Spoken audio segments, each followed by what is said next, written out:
Hello, everyone. I think the stream is on. Um, well, it's been a long time since I've streamed. Uh, Honestly, if I had a choice, I would absolutely be using the PlayStation camera, but then I realized, see, it might block things. See, okay. Alright, yeah, audio works. Good. So this is Sonic Origins. It came out yesterday on June 23rd, Sonic's 36th anniversary. This is going to be a very interesting game, as in, I've already played 7 hours of it, but now we're going to play it together.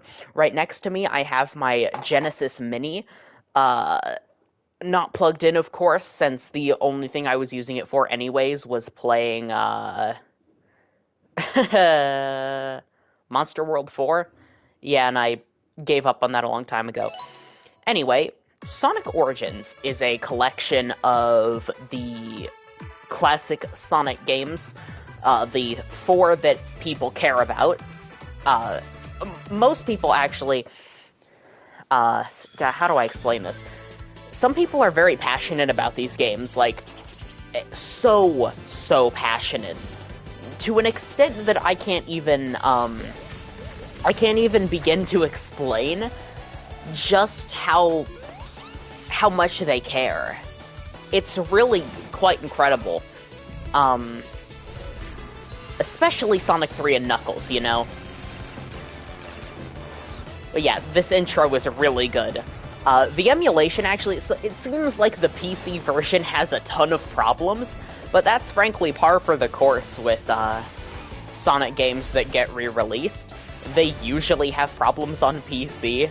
Like, I am pretty sure Generations had tons of issues at launch on PC. Mania had some issues, Forces did. This is just how Sonic Team goes with things they put out. Now, most of these port jobs were already done. Sonic 1, 2, and CD were already made. 3 and Knuckles is new, though, because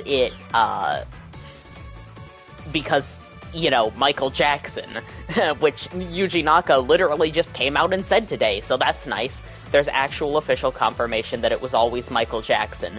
Lovely. But, yeah, so 3 and Knuckles got a new port that includes prototype music, remade prototype music that sounds worse for some reason. I don't know, they really could have just put the prototype music in there and made everybody happy. But overall, the collection is very good. Sonic 3 and Knuckles has some issues. Nothing I wouldn't say you could totally iron out with a couple patches, especially on this console. Headcanon, and specifically Simon Tomley, seems really unhappy with how it turned out, but I really don't get it, because I think this ended up being pretty good. You see, here we have a whole map. We actually have... This is the first time I think there's been, like, a 3D model of South Island and West Side Island in-game. Maybe even Flicky's Island, too. As you see, they've got the Sonic 3D Blast Island and the Vejo Fortress from Spinball in here as the museum and mission modes. So before we actually jump into the games, let's take a look at the museum. This is very interesting. Because this is one of the things I was most looking forward to is, well, what were they going to do? In terms of sounds, we obviously have the entire soundtrack of all the games. Both CD soundtracks are here, very, very good. But the Premium Collection is what you actually want to look at. The Premium Collection here is very odd. So you have the Brawl remix of Angel Island Zone, that's kind of cool. But then you have, like, Generations remixes of the stages from this game that are in there.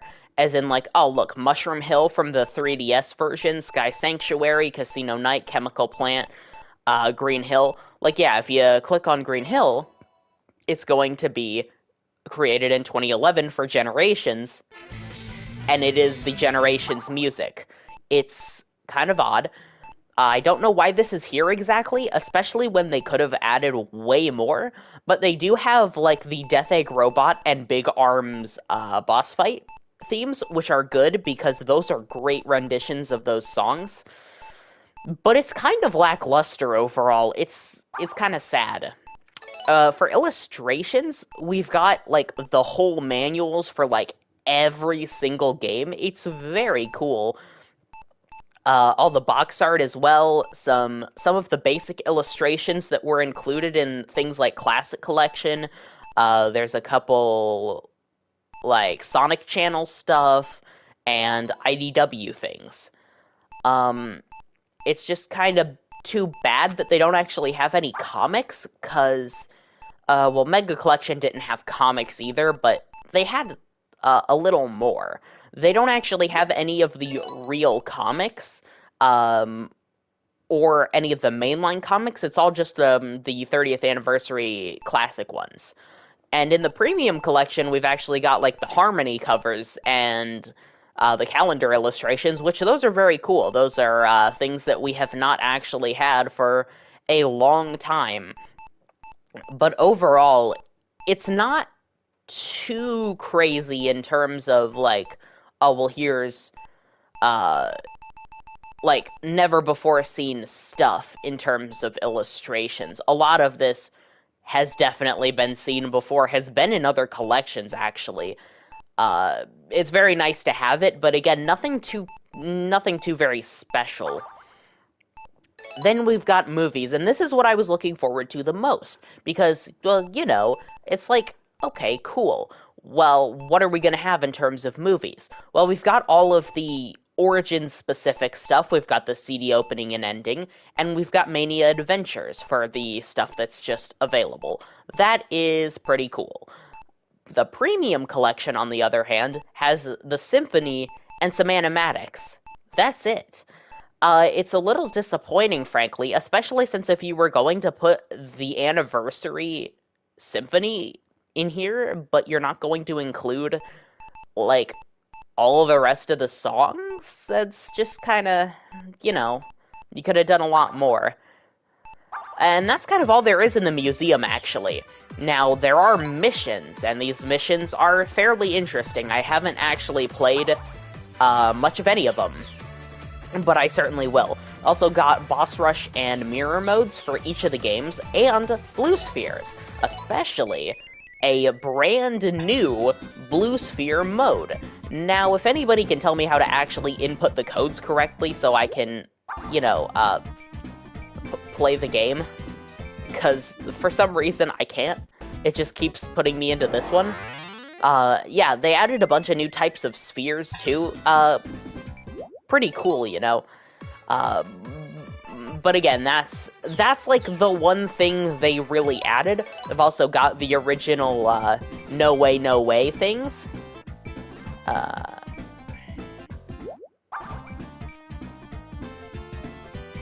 See, it's the same thing here. Like, how do you finish the code? I swear, somebody has to tell me. I don't know. But, yeah. One thing I do like about this, other than the fact that the islands are obviously miniatures and therefore don't feature all of the zones, is that CD, while at first I thought it was going to end up being on an island, they actually stayed true to the opening and put it on, like, the edge of a continent, or at least a way, way bigger island, which is very nice. You know, if you're going to do anything, you may as well, like, you know, keep it accurate. Then, of course, you know, West Side Island always looks pretty cool. South Island, though, I'm a little confused, because, like, the entirety of Spring Yard basically is just those couple, like, bumpers? Labyrinth has a door, obviously, Marble Zone has a little area, Scrap Brain in the back. I guess Starlight has those, spinning platforms? It's a little odd. And then, of course, CD, no actual zones, just a couple of the enemies that appear throughout the game, and then, Little Planet. Which is cool, because, you know, Little Planet is actually every zone. But then, we already talked about that. And then, Angel Island actually looks the closest to its actual game counterpart, as in, well, you see there's, like, you can kind of see Angel Island Zone, you can see Mushroom Hill, Sandopolis, Lava Reef is under the Death Egg, you see Marble Garden, you got the Barrel of Doom, just some good things. But overall, I think the extras are a bit lacking, especially for, a collection that is literally $40 for Sonic 1, 2, CD, and 3. There is not a crazy amount of new things added that weren't already present in the Christian Whitehead and headcanon ports of the other games. So this is just kind of, like, it's serviceable, and obviously what you're actually here for are the games, and boy, the games are pretty good. There's nothing totally wrong with them, but there's also nothing totally great, especially with Sonic 3. There's just some, a couple problems. just a couple. But anyway, today I'm going to do, because I've already played through 73% of the story, I'm going to start again from the start for you guys, and we're going to play from Green Hill and go through the whole thing. So, we'll start. And obviously, yeah, this is going to clear my current save data. I'm going to have to beat, like, is this a good idea? Is it? I don't know. See, I don't know. But, yeah, why not? I've just made a horrible decision. But anyway, I really like this opening. It is very, very quite good. Here's, it just, so much love went into all of these animations. I love it. In the end, though, I think this really I don't know. I wish there were more animations. There's obviously only, opening and ending for every game. CD obviously has more since it already had an opening and ending, so it gets its own plus 2 more. But yeah, okay. Starting off, for whatever reason, we have the drop dash in, God dang it. Okay, we have the drop dash in every game now. Very odd, but I do appreciate it, since, the drop dash is my favorite Sonic ability. I think, in Mania it flows really well. The thing is here, it kinda doesn't, to an extent. Like, yes, it's good, but it's also not great? It's tough to quantify. Also, you can't skip the score counting down in in the first level, or the first game, sorry. Okay, so here we're going to play this expertly, as I have absolutely mastered the Sonic 1 special stages in every conceivable way. Trust me on this. Like that. See? Yeah, first Chaos Emerald down. And we've only just begun. Yeah. Alright. Green Hill 2. The beginning of Sonic 1 isn't too bad. Actually, I don't think most of this game is really that hard. The only things where the game gets super challenging is, Scrap Brain and, what would I say? The Spring Yard has some, slightly tricky things, but it's nothing too bad. You just gotta kinda know what to do, So, sometimes it can be frustrating, but it is possible. Yeah, alright. Second special stage.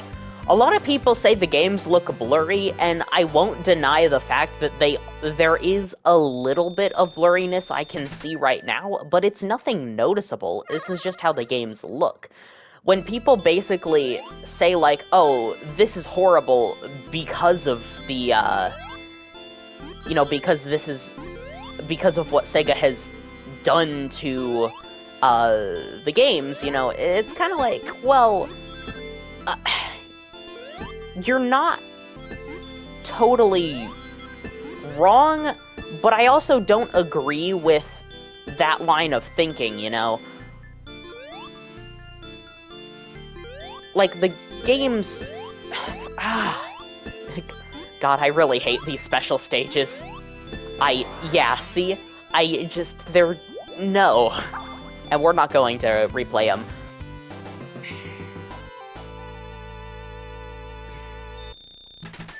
Frankly, if I was really trying to do this faster, I would just not do the special stages, since story mode does not care about, oh, hold on. Yeah, this is how I kind of have to do this. It's more reflex at this point, since I have memories of just failing so badly at the original version of the game so much that I just cannot do it without, that. See, they have nerfed the drop dash, though. Just a little bit. Also, the drop dash's momentum doesn't work quite right when coming out of it. Very, very strange. I do not... I do not appreciate the changes to it. It really, frankly, could be much better.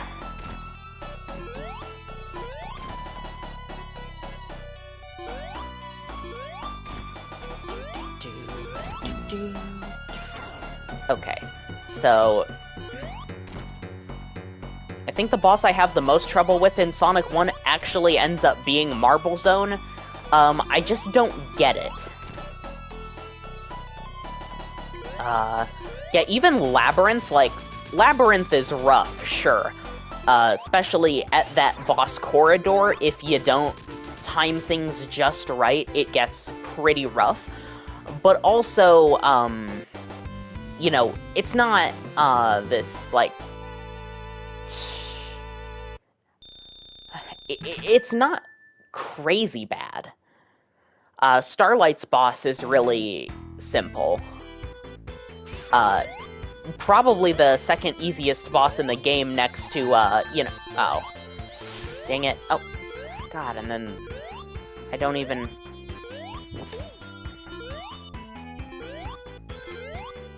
Yeah, Marble Zone is a bit rough. There is no reason why I should, why a Sonic level should be going this slow. It's painful. It is absolute pain. So the only thing that saves it really is the music, Oh, and speaking of music, how about we talk about, the Sonic 3 tracks again, because, I like the prototype versions. They aren't bad. But whatever...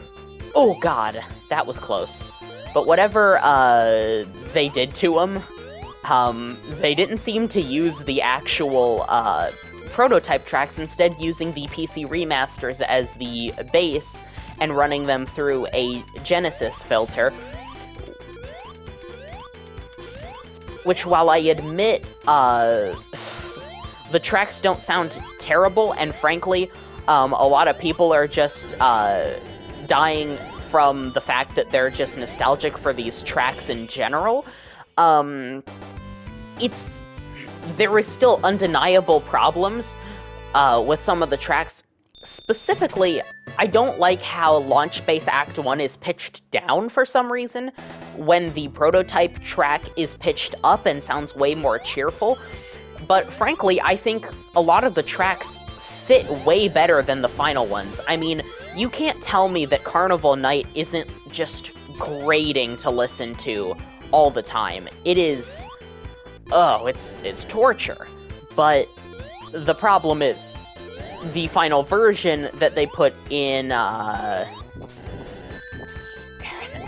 yeah, should have seen that coming. The problem is, Sonic 1 is just a much slower game than the other three.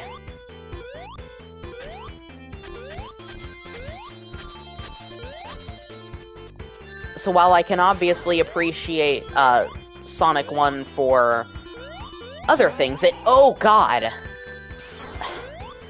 In the quote of a famous Miiverse post, who even remotely thought it was a good idea to put that there?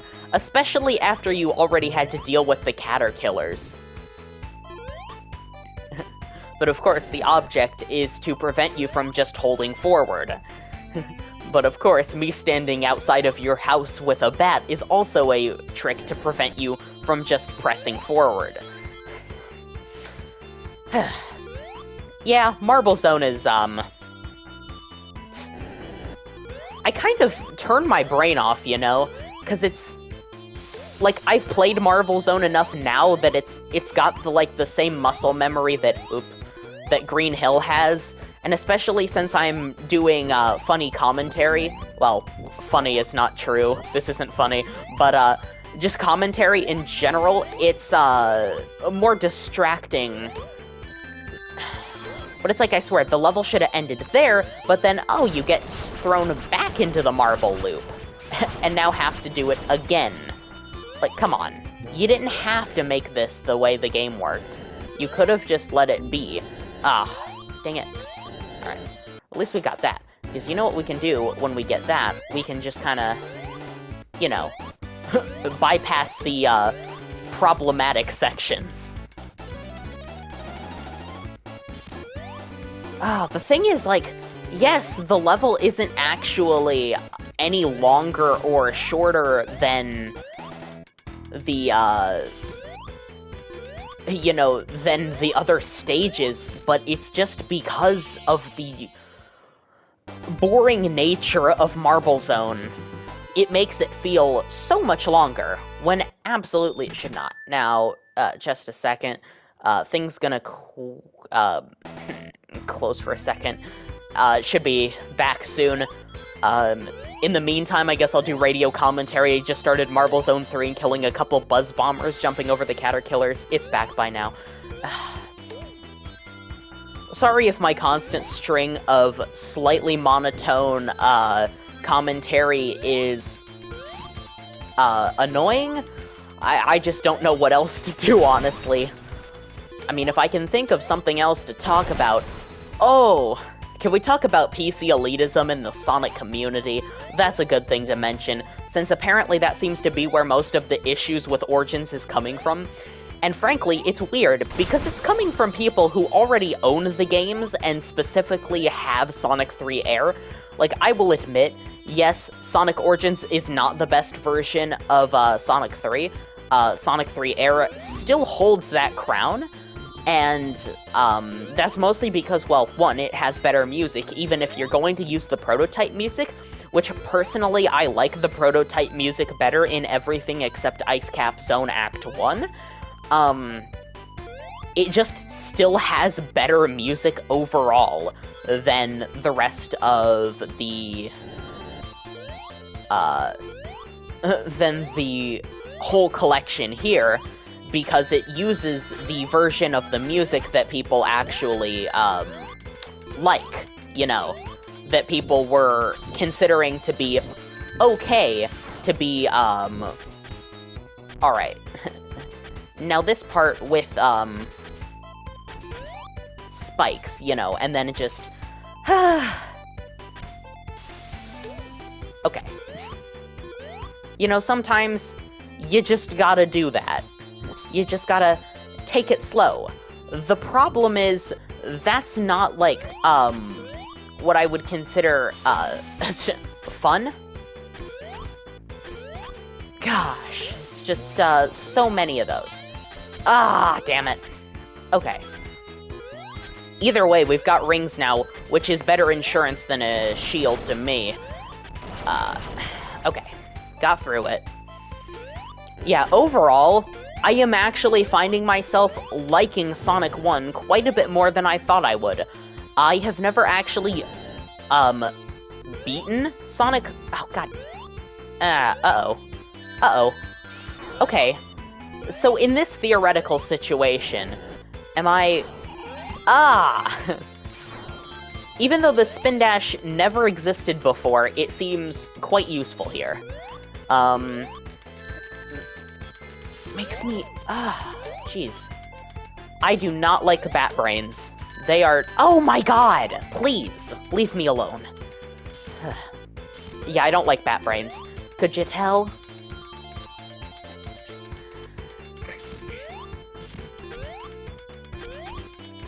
Yeah, Sonic 1 and CD suffer from sudden jarring spikes in difficulty.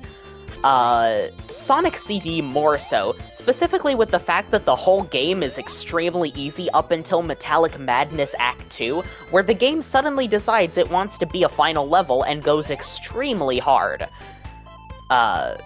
Seemingly for very little reason. Is this Marble Zone Act 3? I hope so, because I don't want to be in here for another act. I'm already, just... Ugh.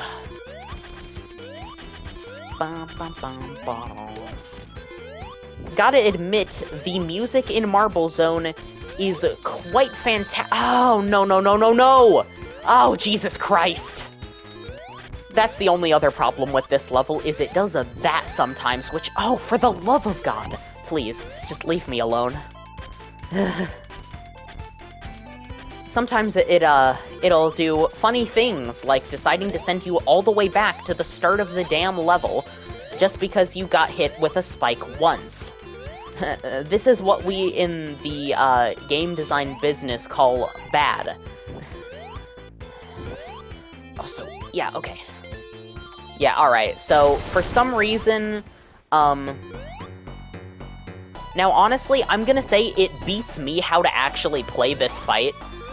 I just kind of assume, you know, oh, that's funny. That's how you do this. Understandable now. This is quite easy now that I immediately figured out the, trick. Yeah, and see? Alright. Just immediate success. Okay. Yeah, I got stuck on the Spring Yard boss for a lot longer than the Labyrinth boss, actually. But, yeah, other than that thing taking literally 5 minutes to beat, which, yeah, Marble Zone Act 1 and 2, they're like 2 minutes each. And then Marble Zone Act 3 is 5 minutes, and it's the same damn things. It's just not fun. You see, that's the, there we go. But now we get a mildly fun stage, as in there is nothing,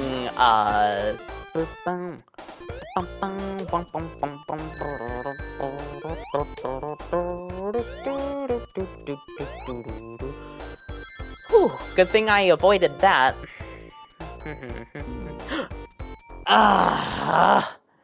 Yeah, okay, that's the reason I don't like Spring Yard. It's because it sometimes it decides it wants to be funny and do that.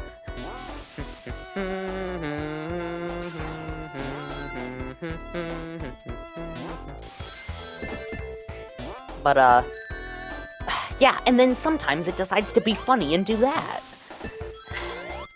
This is just my problem with a lot of, Sonic 1 zones. Is they just have, way more cheap stuff than is necessary. And then, you know, we've got to have our Marble Zone remembrance here. Alright, now, here this should be... Oh god, not him. Not him. Not him. Ugh. Oh, god, and he comes back. Like, he just, he clips through all the obstacles that should prevent him from coming back, just to spite me. Alright. Yeah, see, there is a little speed in this zone, and that makes it better than Marble, but not by much.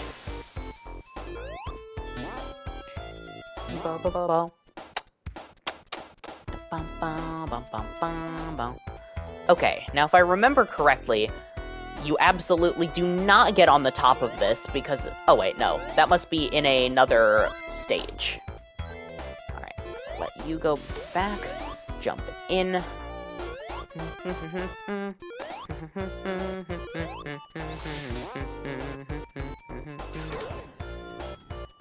I do appreciate the spin dash being in Sonic 1.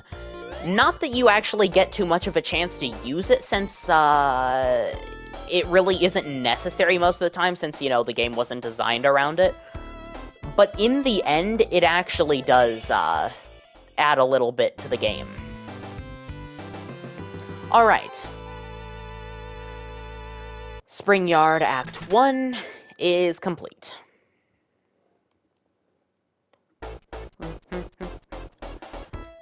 Now we move on to this stage, and actually, it's probably better to just do that, saves us a little time.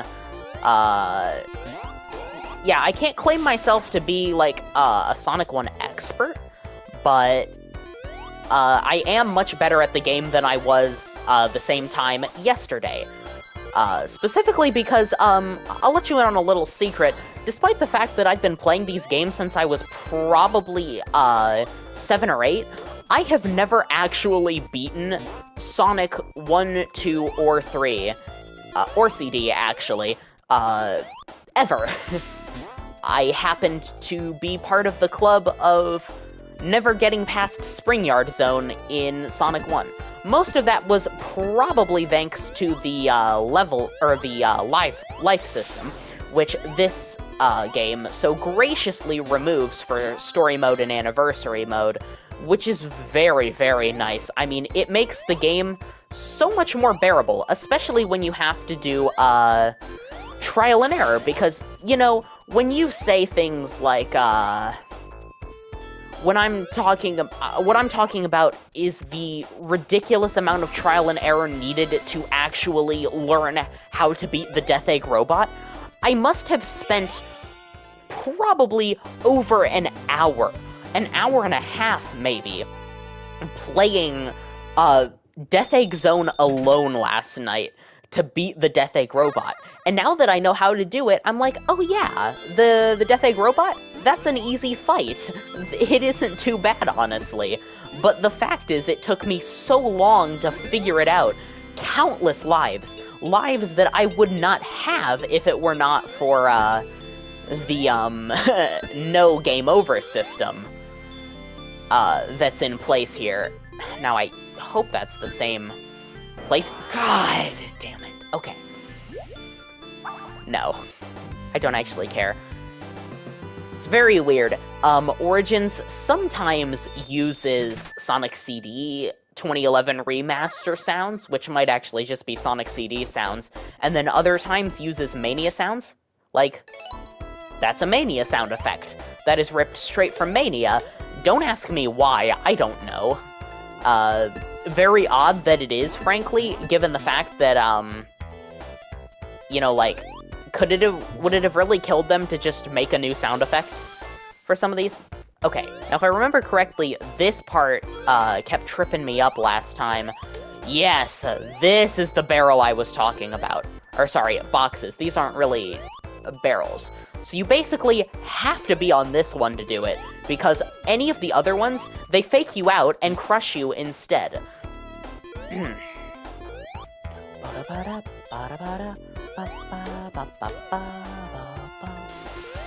Yeah, I think the thing I am most, scared of is actually trying to beat Sonic 3 and Knuckles. I have never gotten past Marble Garden Act 2, but then again, if I was going to compare that to the same situations in, Sonic 1 and CD, I never actually got past, come on. I never actually got past, well, actually, this stage is the one I never got past in, Sonic 1, let alone ever getting Labyrinth done. So it'll be interesting to,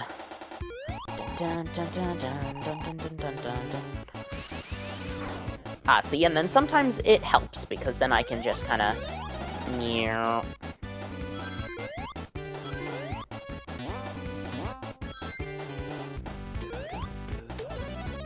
It's odd, Sonic 1 seems to reuse, certain level design segments? in a very odd way. Like, other games don't do the thing where they actively reuse very specific segments of a level multiple times over with slight variations.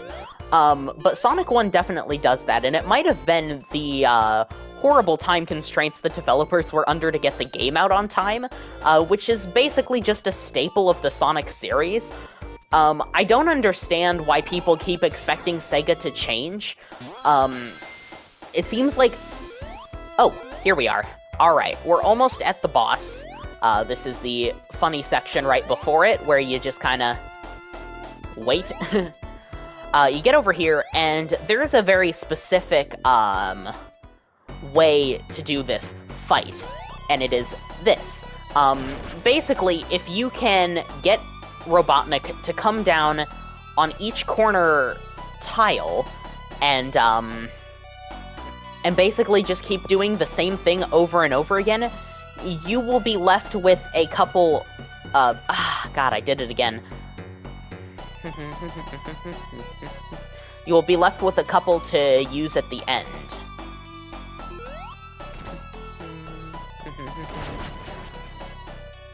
It's basically a way of creating none of these, platform segments that can cause major issues, later on. As you see, I got a double hit. Oh, okay, couldn't get a hit there. But I think the next hit will probably be the end. That one. Okay. Yeah, that boss took me a lot of time the first round I went with it. A lot of trial and error, and eventually watching a video to figure out the correct strategy. It actually, I ended up doing a lot more... Here we go. Radical Soda's favorite stage.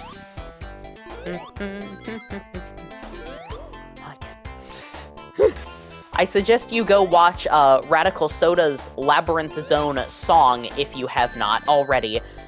See, and then sometimes things like that happen where I lose my faith in humanity. Like, who creates a, obstacle that disgusting? And in a Labyrinth Zone, no less. But overall, Labyrinth Zone is actually a pretty chill stage. There was only one time I was actually pressed for air, which is very interesting given the fact that, you know, like, the whole stage is underwater. But I only found one instance where I was actually having problems in that regard. See, here, I learned my lesson, except for that. Where basically here, to get this, this took me a while to figure out, too, for some reason. You gotta do that.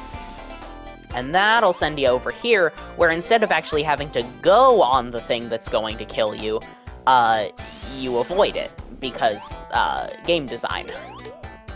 Get a couple, just grab that for insurance, honestly. And that one, I guess. Okay. So yeah, with this specific spike segment, which will show up a lot throughout, Labyrinth Zone, you basically have, 3 spots you want to actually be on here. Now here, do not go up, because going up will insta-kill you. I learned that the hard way. Now we just wait a bit. It should come up. There we go. Good deal. Damn. Okay, that's the one time I wish an air bubble didn't show up.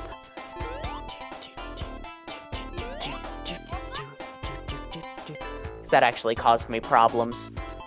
Alright. Yeah, the main problem with most of the stages in Sonic 1 is just that there's 3 of them in a row. And that is actively the problem. If there were only 2, this game would be far more bearable. And also really, really short. Because these levels generally aren't too long. but 3 of them greatly extends the length.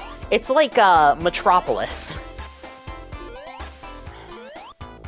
Metropolis has 3 acts in Sonic 2, and it's like the worst stage in the game because of it. Not to say that it's bad, because honestly, other than the very specific instances of, problematic,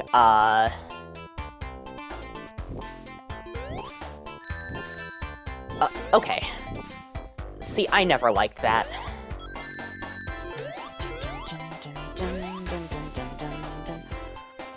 Yeah, I don't like a lot of the obstacles they have in Labyrinth Zone. They are not what I would consider fun.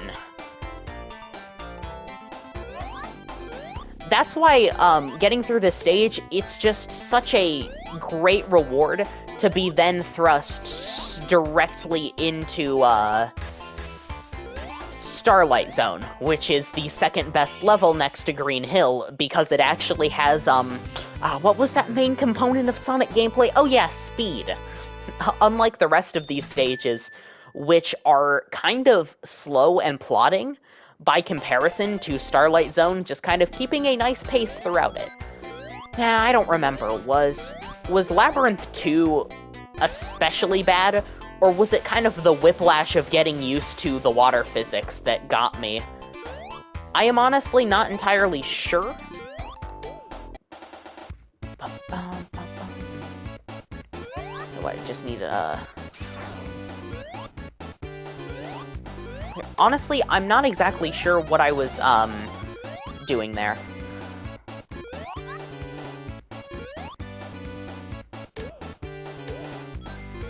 Alright. Dun, dun, dun. Bum, bum, bum, bum, bum. I will say Labyrinth Zone doesn't have, too bad of a soundtrack, though. It's pretty funky, all things considered. Would you, care to generate an air bubble for me? Thank you. Alright. Yeah, that's the main problem with, oops. Okay. That's alright. We're getting an air bubble. That's the main thing with, Labyrinth Zone, I actually find, is that the air bubble, generation is very off. It's not always consistent, and sometimes it takes way longer than other times. It's, kind of confusing, honestly. Oh, hey. Oh, damn it. Needed a switch. Which, if I had to guess, is... No, it's that one item box, isn't it? Oh, is that one part here where it's, like, right here? No. Okay. So, no, because that's just, Ugh, now I'm forgetting... Was there another... It was that one.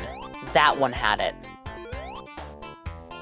Yeah, see, this one has a half-fake item box. It wants you to, destroy to be able to progress. But, this is, like, the only time in history where you've actually needed to do that.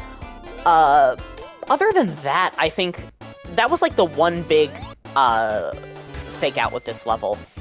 You know what, that's the other problem with, Sonic 1.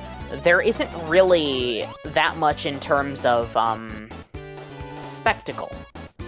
You know, Sonic 2 has tons of spectacle all throughout. It's just constantly, filled with this stuff. Sure, that makes sense. Okay, another bubble. Thank you.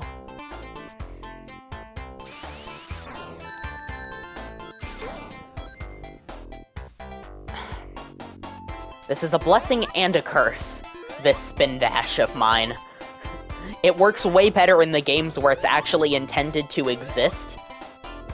Yeah, like, oh, good lord. Alright, at least we got a big pool of rings here. Yeah, I don't find the stage too terribly terrible, to be frank. There's nothing actually that wrong with it. It's just kind of long. And speaking of long, I believe this is, yeah, the end of Act 2.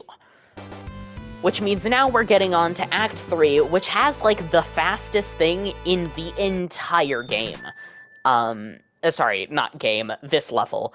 Just this one level specifically has the most speed you will ever experience in Labyrinth Zone ever, and they reused it in Ice Cap and generally made it better. Alright, so we get here, we're gonna jump, we get our shield, and then we're gonna jump again, and now the game has opened a path for us in which we can not do that.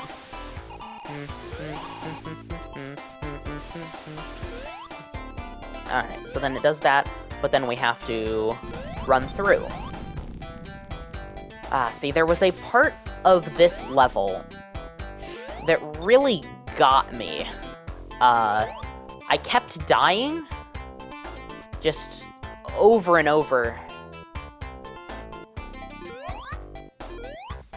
Noticed how we haven't had the drowning music play ever in this stage? Yeah, that's because of my epic gamer skills that I most definitely possess. Okay.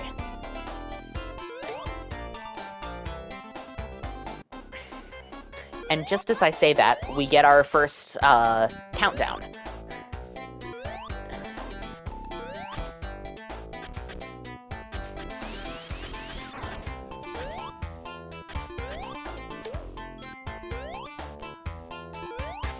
It's okay, though.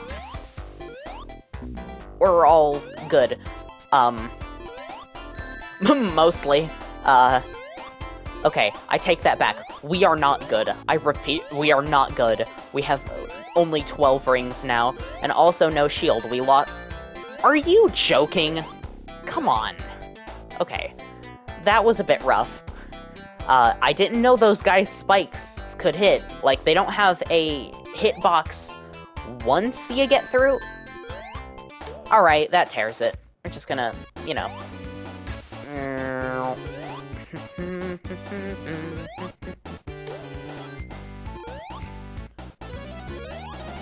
Alright, so, yeah, okay, that one doesn't really make any sense. You know, it's like, do that so you can... Oh, sure. Please, thank you. Oh, thank God. It's just the question of, oh, how much of Labyrinth Zone do you want to have to replay? And the general answer is none, because the stage is that tedious. It's just a slightly less, a slightly more invasive Marble Zone.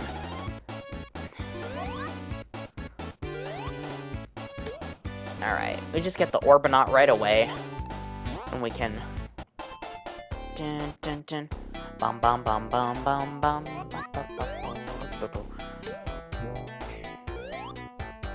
okay.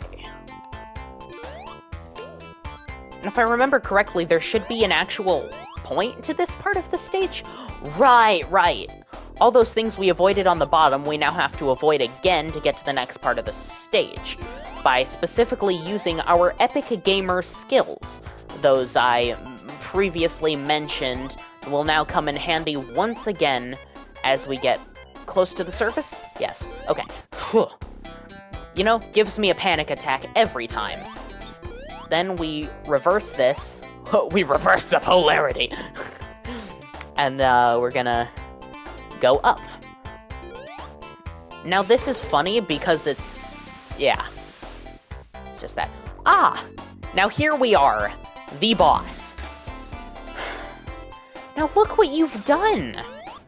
Already. Good lord. Alright. Well, hey. You know what? Bum bum bum bum bum bum.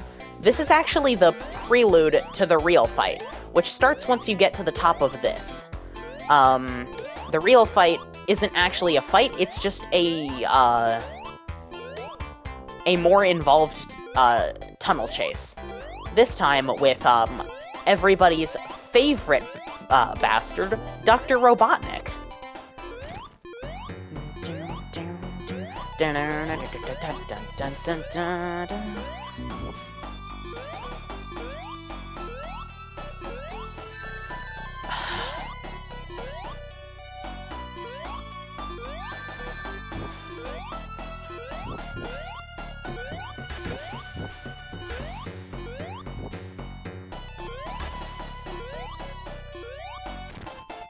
Oh.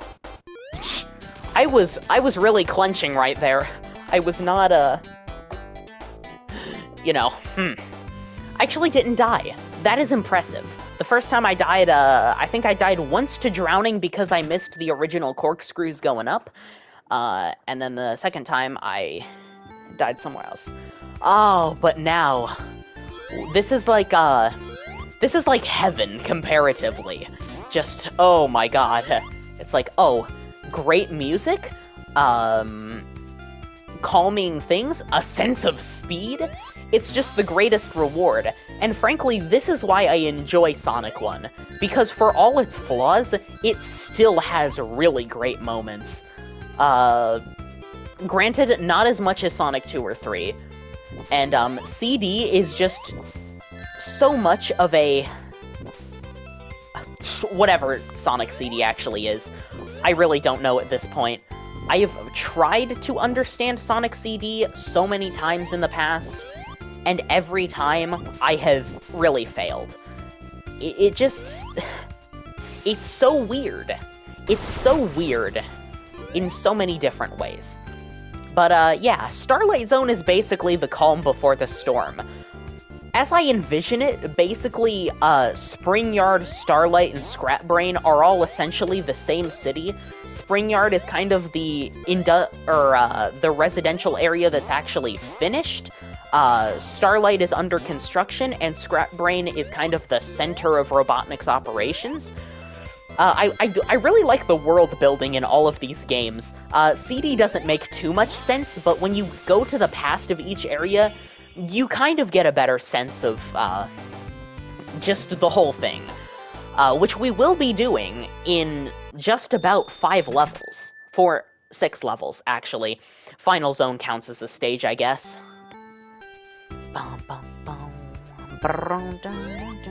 Yeah, you might remember that this song was used as the outro in Cyberspace Investigations episode 50. I intended to come back and do way more episodes, but, turns out I actually don't have a drive to make highly produced YouTube videos anymore, and that was kind of my main problem. I always thought I was just lacking inspiration or something. Turns out I was just kind of done with it all, you know? I am much better. Obviously, I like streaming from time to time, as I'm doing now, especially if I'm just doing something as chill as playing Sonic 1. Oh boy. Okay. Ah, yes. These things. Seesaws with spikes. That is going to become very, very integral to our boss fight in the next level, in which that is literally the entire thing is just seesaws. And, basically, how best to harass an elderly man. Is Robotnik elderly? That's a good question. I actually don't know. He very well might be elderly. I always envision him being around, like, 56 years old, throughout, the games. Mostly just based on, like, his appearance. I mean, from the comics, we know that Eggman definitely kept a steady cardio regimen, but I feel like maybe that's the underlying tragedy of Dr. Eggman. His obesity isn't actually from gluttony or anything, it's literally just his medical condition. Which might actually be the case, seeing as he did clearly have, like, exercise things in his, house.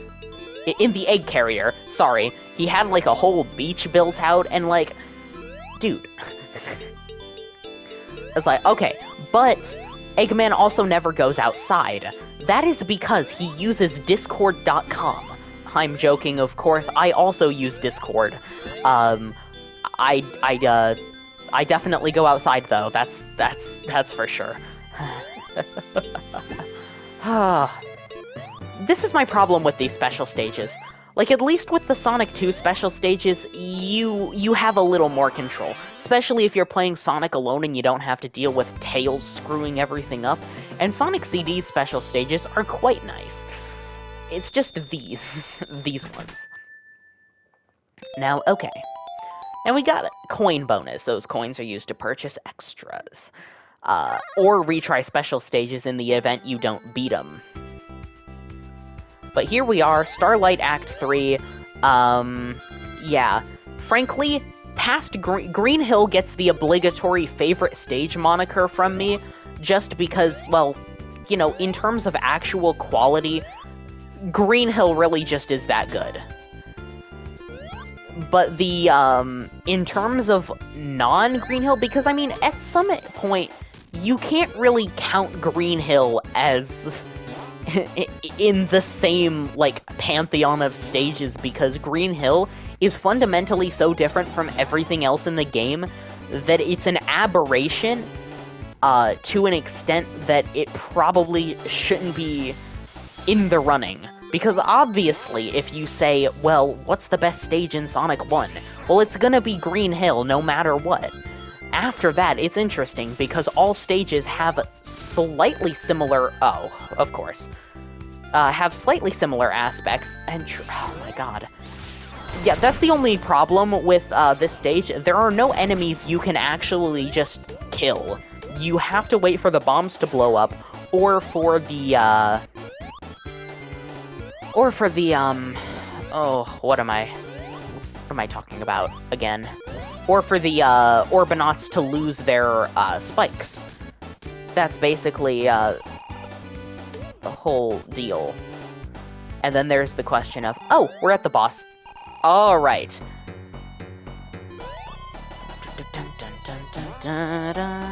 Alright.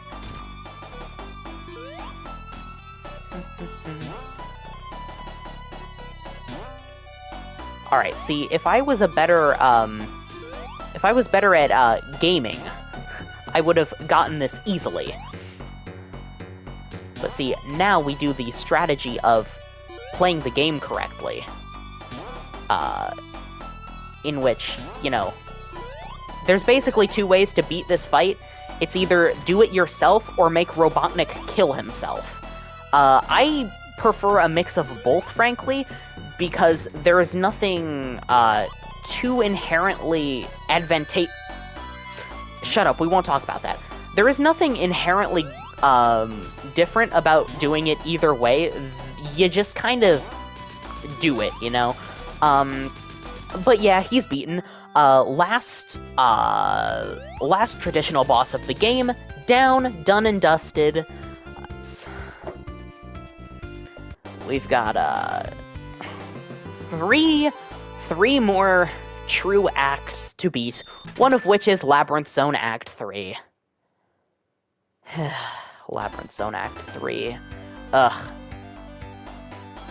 I do like Scrapbrain's music, though. Scrapbrain's music is good. Alright. Oh, forgot about all the things. Okay.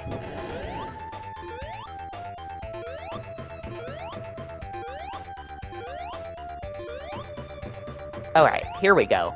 I don't know that I've been on this path before. And frankly, I don't think I'll be on this path again.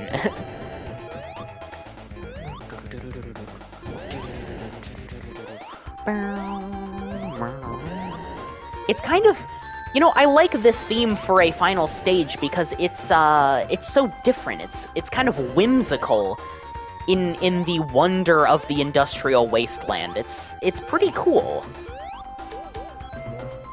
Now, okay, I guess we're... God, I hate those things. So much. I also hate those things because they blend into the environment so well. Alright, okay. What? What in God's name was that? I had to see it to believe it, because I did watch,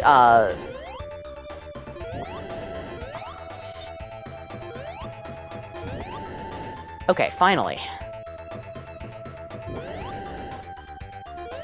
Alright, there we go. We're good now. Yeah, it's interesting because this stage kind of makes you, you know, watch the environment, specifically for the hidden things. Like those pipes, those broken pipes, they don't look all that remarkable, but then suddenly you're getting flamed. So, basically, you end up actually having to pay way more attention than you ever did before for the last stages. And that is a very interesting, concept to me. It's a very nice test of your skills. A level that I think doesn't test your skills in a constructive or good manner is... Wait, you don't get special stages in Scrap Brain? Oh. That's odd. I thought you did. That's 5 levels. 2 of which... So you have 10 attempts to get 6 emeralds, so you can screw up 4 times. Unless, of course, you have coins and you just decide to, you know... pay up. Just pay Sega money to, actually,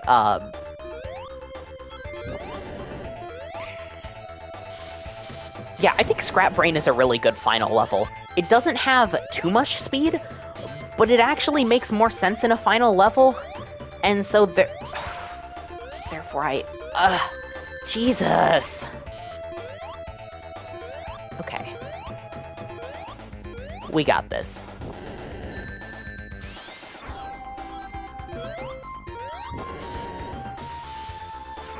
Alright. There's... Whoop. Alright. Oh, okay.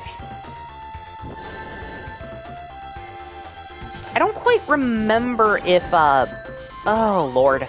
Oh, God. Please don't do this to me again. I already had enough pain going through that segment yesterday. Yeah, some people find story mode to be lackluster, but I actually quite like the concept of envisioning these games as all essentially happening in a row. It's really funny to think that, like, yeah, Sonic did really go systematically through Robotnik's entire hold over the island chain in, like,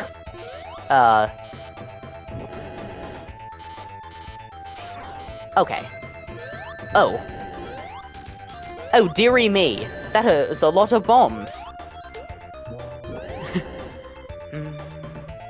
This is also only the only stage in the entire game that actually changes its appearance from level to level.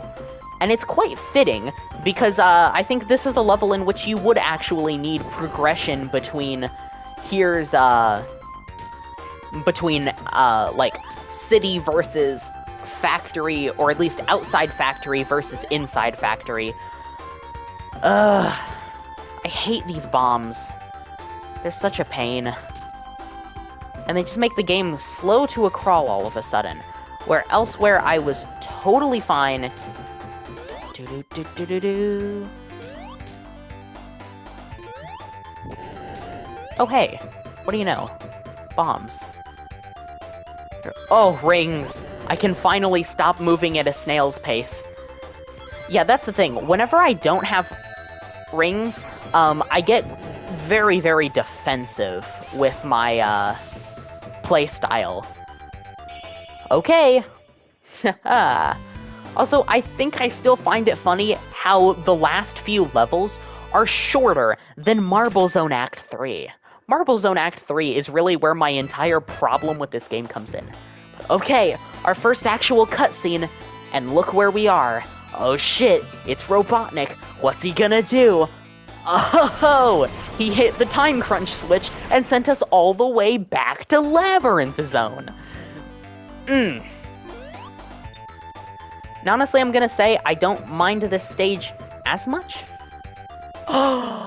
Oh. Okay, I know what I have to do. I was getting, bamboozled last time. I thought that I was taking the shortcut. I was not. this time, I'm actually taking the shortcut. Hopefully this will cut down our runtime by quite a bit. Okay, come on. Give me an air bubble.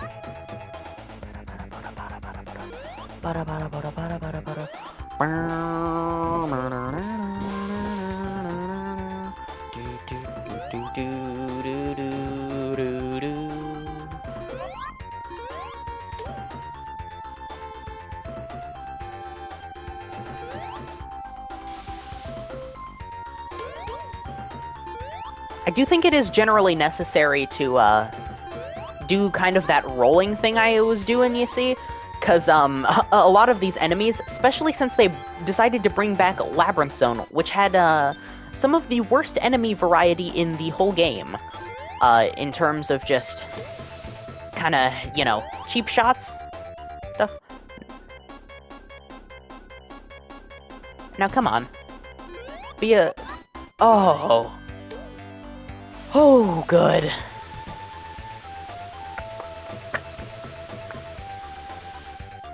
Yeah, sometimes I just get, you know... Please don't start me all the way back at the start. Gah! I swear. Okay.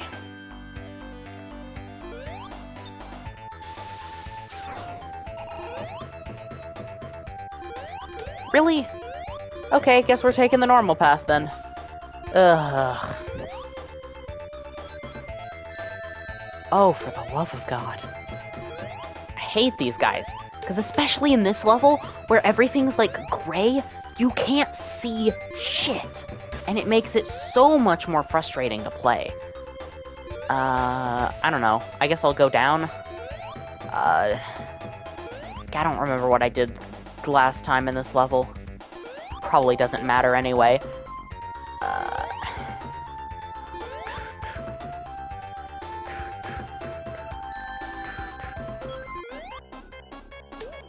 Okay, this is a rather fun predicament to be in. Give me a bubble, please. Oh, I swear, sometimes this game just decides that it's going to have a field day and just not. Okay. And then sometimes oh hey, we're doing this again? Oh no. Okay. Gotta jump up to the top of this because it's gonna be air. You know. You've gotta be joking. Are you... I got through that! Whatever. We're taking the bottom path again.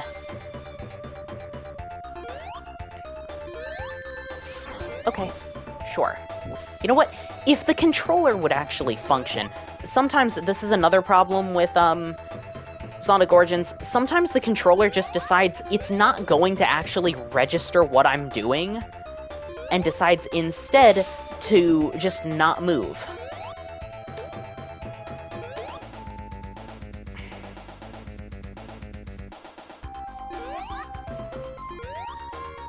Yeah, I take it back.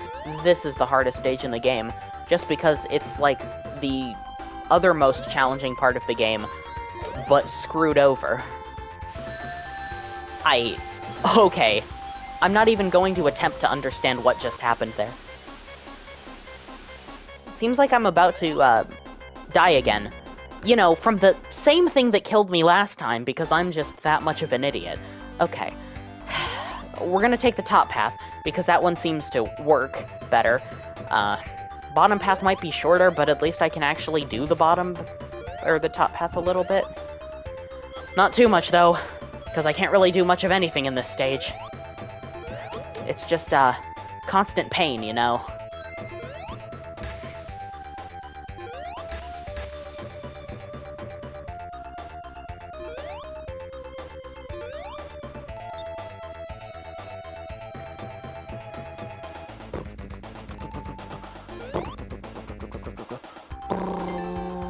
Oh, hey, look at that, I reached the same place I was in last time.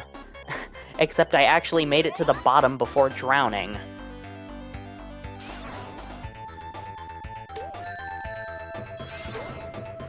So yeah, okay. Do this. You don't come down here, that's interesting. Wait for another air bubble to show up. Then you respawned? Both of you respawned. Interesting. Okay. We're gonna just keep going right.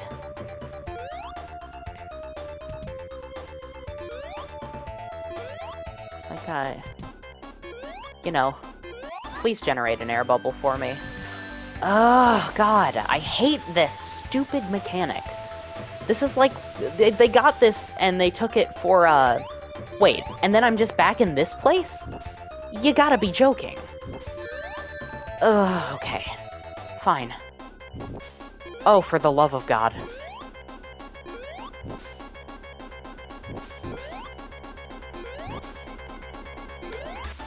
Holy cow. Oh.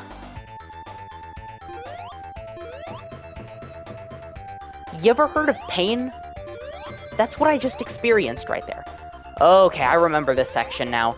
This is where I kept getting actually killed, like, constantly.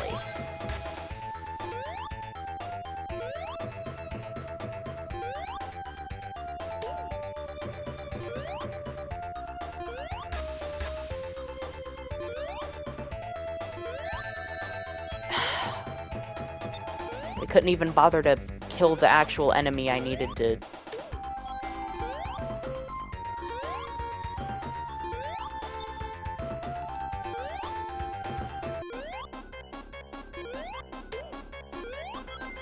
Okay. Make air bubble. Woo! Alright, yeah, that was the part that kept killing me last time. It was just that time... Oh, for the love of God. Ugh! Oh, and we're done. Oh, finally. Okay, final zone. Jeez. Alright. So, obviously, we now get one of the most, simple final bosses, in the series, actually. It's very weird, 'cause I mean... You know, if I had just... Sorry.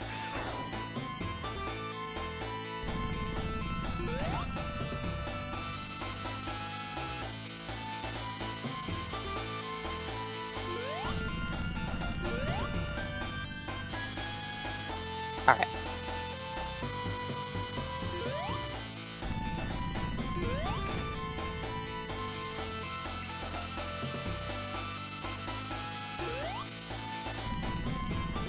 Hey, just want to say thank you all for tuning in.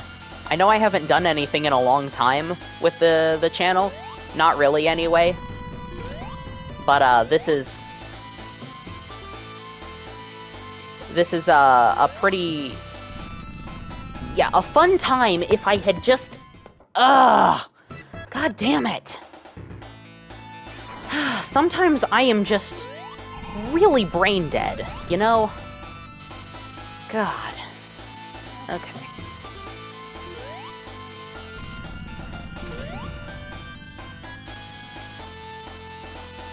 It's because I hesitate.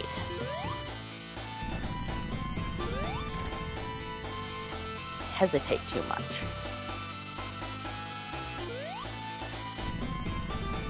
Okay, well, no Robotnik. Damn.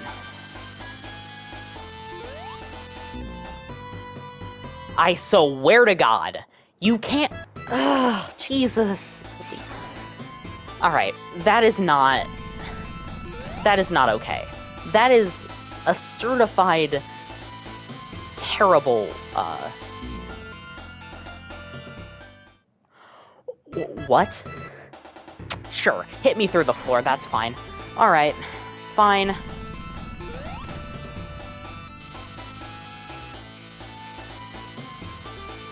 Doesn't... Ugh. Damn.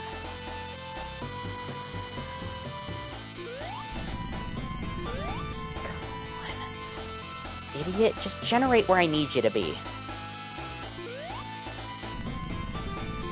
Oh, of course.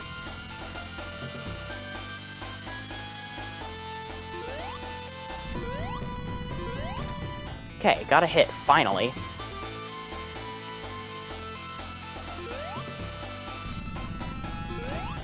There.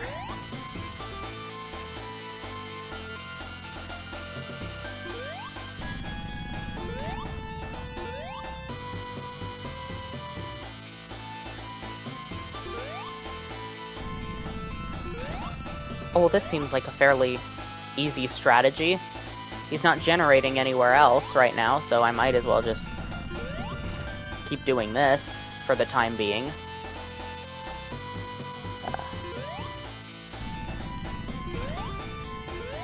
Is this really... Did I just figure out the way to cheese through Final Zone? I swear to God. Just, you know, that one time. Okay. What? Whatever.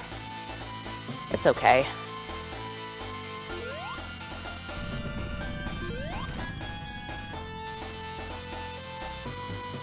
I know how the jump arc's supposed to go.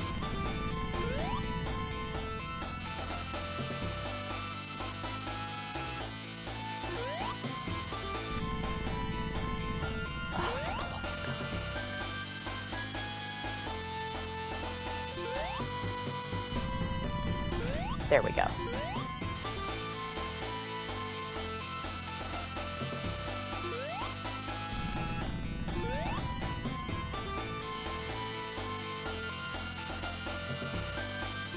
Yeah.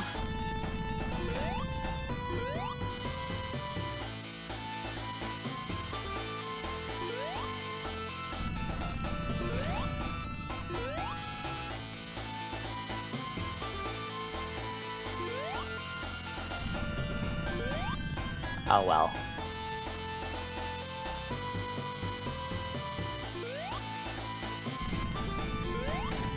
There we go. Alright. We'll get this on the next one, I think. Next time he decides to grace us with his presence.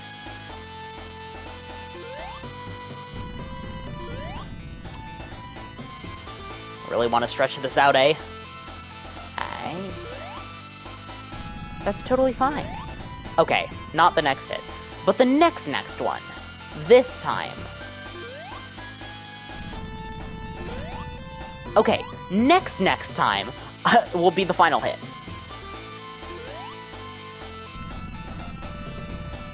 Alright, whenever he comes over, I'm placing all my bets on this hit. If he decides to ever, you know, get near me again. Yes! I was right! The third time. Wait, what? I literally beat him, and then, okay. Well, there we go, everybody. Sonic 1 is down.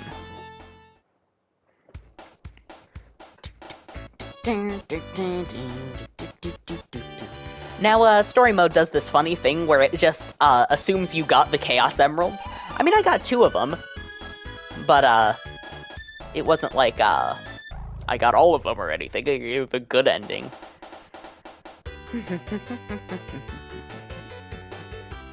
I do like, I like the credits of every game has, very good songs. Specifically Sonic CD, because, you know, it's got lyrics and stuff.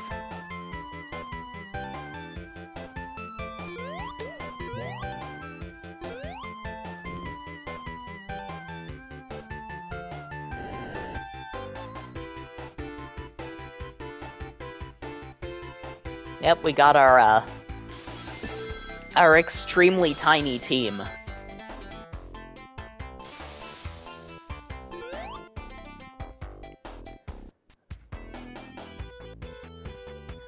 We got, like, I think Big Island is, Naoto Oshima, U2 is Yuji Naka, Carol Yass is, Might be, God, it might be, I don't remember if his name was Masato Nakamura, or anybody, I don't know. At some point, no, oh, right, no. Right, Masato Nakamura did the sound design, you know, Dreams Come True, actually had, the Sonic 1 and 2 songs in a stranglehold like, Sonic 3 songs are still, frankly, since, you know, no Launch Base or Ice Cap or, Carnival Night ever gets to exist. Did I ever really use them? I don't think I ever really used those. Special thanks to Papa. Dun, dun, dun, dun. So, we're about to get a good old-fashioned cutscene.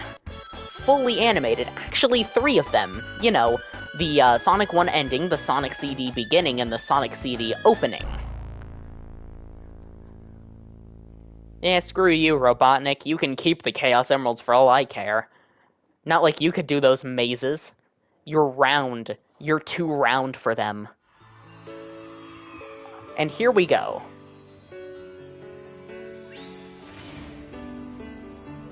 It's very odd that the ending to Sonic 1 gives a teaser for Sonic 2, and then you proceed to not go to Sonic 2. Because, you know, there's a West Side Island, and then he's like, oh, well, the Chaos Emeralds are gone. Okay. And then he just goes away.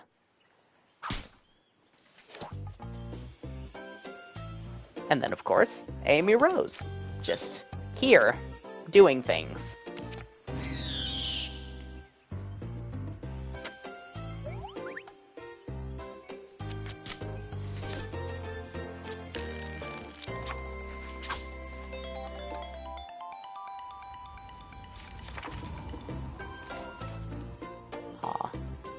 Oh, that's too bad. It is just a question of, like, well, what exactly is... Oh, here we go. And then Sonic is just here with no explanation.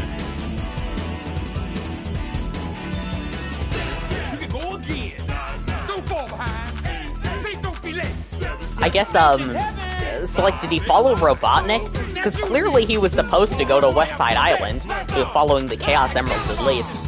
But, maybe not. I don't know.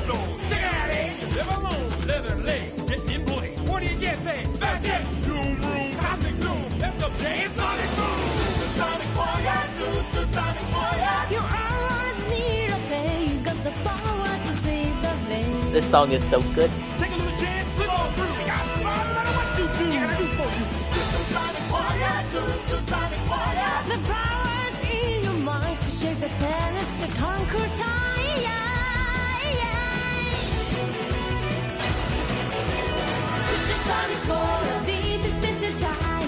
Okay. So, basically, I think we will be able to get through CD fairly quickly. The only things that will trip me up are Metallic Madness 2 and 3, which 2, now that I know what I was doing wrong, probably won't take me a half hour to complete. Metallic Madness 3? God, I still don't know what's up with that boss fight. I don't know how you're actually supposed to do it. But anyway, here we are, Sonic CD. What some would consider to be the best of the bunch, and what some others would consider to be the worst of the bunch. Either way, this game has the least context for why it's happening specifically right now. It's very strange. I'm really not sure why they decided to put it here. Probably for consistency's sake, since, you know, going from, you know, Sonic 3 and Knuckles to Sonic CD would kind of be a jarring experience. But a lot of people thought that Metal Sonic is, like, you know, kind of the evolution of, like, at least, Mecha Sonic and Silver Sonic. But for whatever reason, I actually don't know why those people believe that. Silver Sonic is so much more formidable than Metal Sonic ever is. Like, really, the only, yeah, whatever. the only times that I actually think Metal Sonic is cool is basically the IDW comics, where he actually is cool and does cool things. You know, he almost actually got the Master Emerald, turned into Super Neo Metal Sonic, that's a name, isn't it? And, he was cool. But in the main game canon, he actually, like, if you're just following the games, because personally, I believe the IDW comics essentially can be considered, you know, canon to the games. They are essentially the same thing. But, you know, if you count that, then sure, you can say Metal Sonic did cool things, but in the games, like, Metal Sonic barely does anything. I mean, you don't even beat him as Sonic. He gets crushed by a door. Like, Silver Sonic is extremely formidable, in a lot of ways. I mean, his boss fight is tough. Metal Sonic isn't even the final boss of the game he debuted in. Which is, honestly, it's too bad. I think Metal Sonic as a final boss could have been cool if you have you move it around a bit, but I do enjoy, the Stardust Speedway aesthetic, especially in Bad Future. Yeah, I can usually get Good Future on Palm Tree Panic and Collision Chaos.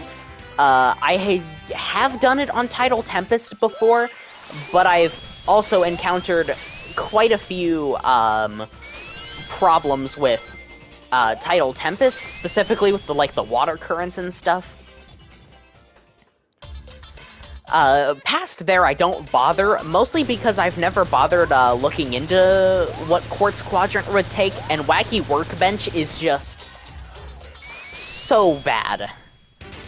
Wacky Workbench is probably... I could consider it my least favorite stage in the game. Yeah. Maybe I do. I don't know. I actually think that, Sonic CD being put here technically makes more sense thematically, as the two games where Sonic does not have Tails go together. And I mean, like, when has Sonic actually not been with Tails in really any game past Sonic 2? Other than CD, which technically released afterwards. But they were in development at the same time, so it's fine. But, no, really, I mean, like, I don't see a reason why we have to, people think... And it's all because of Metal Sonic. It's Metal Sonic bias. Alright, guess we're not getting the Good Future in... Oh! Well, what do you know? I found it. Okay, I guess I didn't need to do that whole top path every time. That's cool. Alright. We're still on for the Good Future here. Yeah, Quartz Quadrant, I quite like the music, but I'm torn on the actual level design. It's kind of an underwhelming level, you know?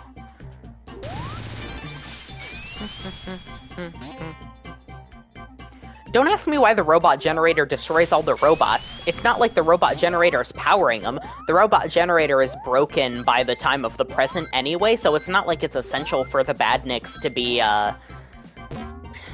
you know, powered or anything. But either way, we have now done Collision Chaos 1. You know, Sonic CD, up until the literal final act, is extremely easy unless you're going for the past. If you go for the past, it becomes a totally different game, but most of these levels can frankly be finished in 2 or 3 minutes each, even in Metallic Madness 1. Alright.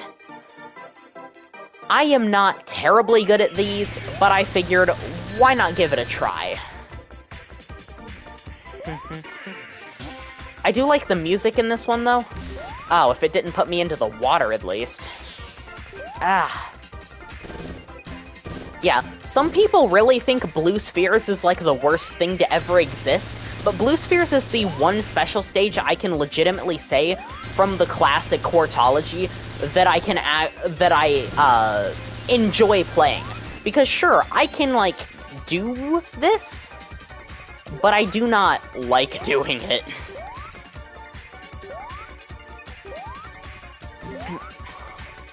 Alright, come on. Oh, man. Alright. Yes. Speed up. Are you... Okay. Fine. I like it sometimes when the UFOs just decide to do a complete U-turn and screw you over. It's nice.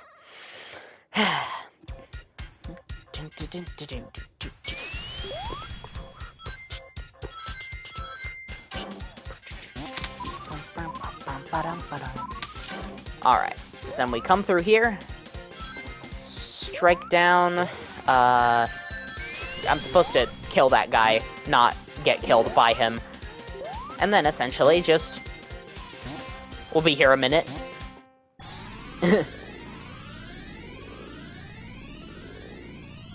Yeah, Tidal Tempest Act 2, Robot Generator is very easy. Act 1 is a little more tricky, though I feel like I could probably figure out a better way to do it than whatever I'm actually doing. So yeah, there are some sound effects missing. It's not too Sorry, it's not too, distracting, but it does actually, So I don't know. It's really... Okay. Guess I'm not going high enough when I do it. I don't know. Sometimes I really... Yeah, in this one, you can't even... And a lot of times I thought I would be able to totally get all the way there. Yeah, some people are just really, classic purists with how everything has to be, essentially perfect. I, on the other hand, I actually see this situation as very, very close to what happened to Colors Ultimate, but the problem is, Colors Ultimate, Colors in general, Sonic Colors, is not a game that people hold near and dear to their hearts. At least not, a lot of the vocal PC Sonic community. What ended up happening is that with Sonic Colors Ultimate, the game was in a way worse state than Sonic Origins is now on PC. And specifically in terms of the console ports, like, it was atrocious. It was disgraceful. It was terrible. On some consoles. On the PS5, the PS4 version running on the PS5, Colors Ultimate was actually quite nice. I only ever encountered, like, one actual bug. Everything else weren't really bugs, they were just, technical problems. Such as the laser pointer for the Laser Wisp being kind of off. I don't know why that is, but it just was. Yeah. So, here, you actually have a game that is about the same level of quality as what, Sonic Colors Ultimate essentially is now, which is a perfectly fine, stable port of an old game, but the thing is, people in, the Sonic community, especially the PC community, which is where most of the problems with Sonic Origins are arising, are very, very passionate about, Sonic 1, 2, 3, and Knuckles, and CD. They very much like these games, and always, consider them to be, like, the greats, you know?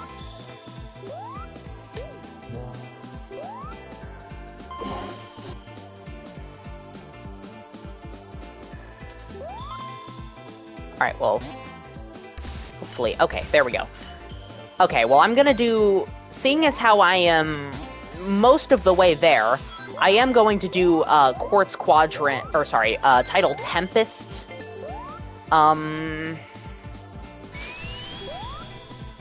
Okay. Yeah. If you're doing this type of strategy, you've basically got to, you've kind of got to be okay with simply... Oh, boy. Okay. You gotta be okay with, dodging a lot of things.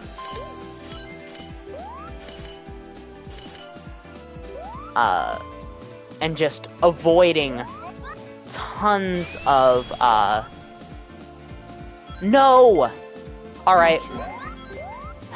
Never mind. Guess we're not. That's okay. I like the, present music way better anyway.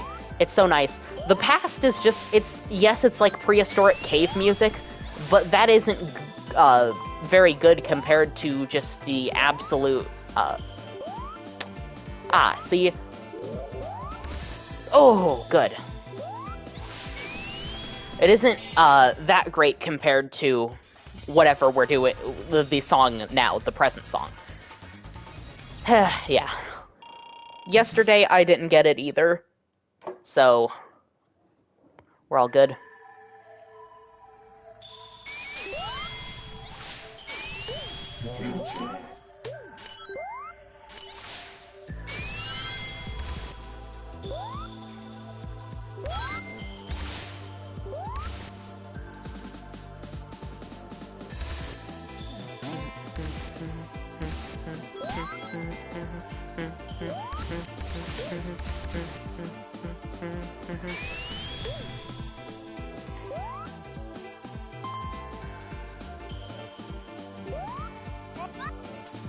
Well, this is a path I've never taken before.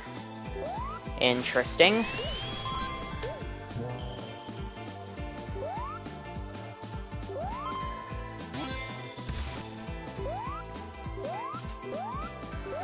Okay. This, I believe, is where we can enter the past. I will not do that this time. I feel like just kind of, you know, staying here.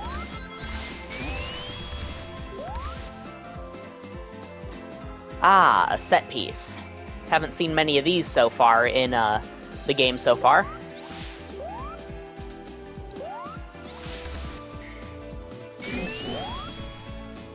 Alright.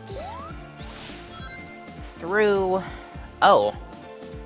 You know what? I am not sure I've ever actually done this before.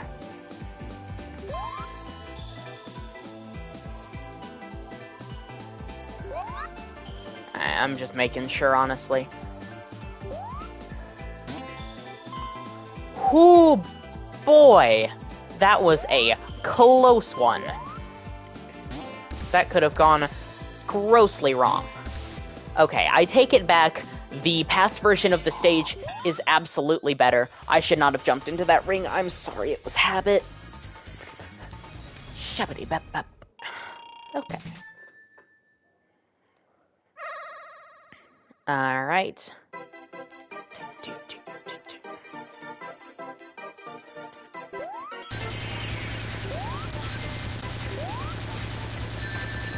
Oh. Whoops. Yeah. I'm not a big fan of, this stage. Oh, boy. Alright, yeah, you know what I'm gonna do?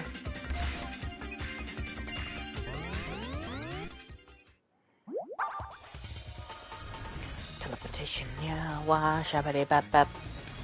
Okay.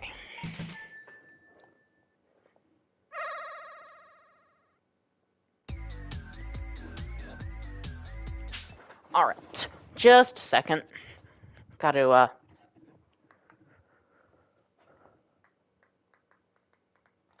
uh-oh. Oh. Fan remote's broken. Oh well. Or, dead. It's dead. It's not actually broken. Alright. Now, this boss fight is pathetically easy. Well, so have the first two. But I mean it. I really mean it this time. This one is basically like a one-cycle thing. You know, it's interesting. I thought the Death Egg robot was going to have more to it, and it ended up not. I find this this Robotnik sprite in particular to be kind of cool. It makes him look way bigger, like, in terms of just sheer body mass.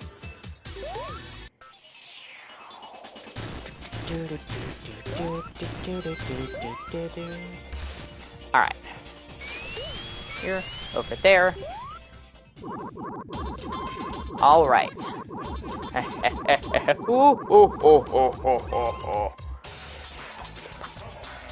Beat that funky jump.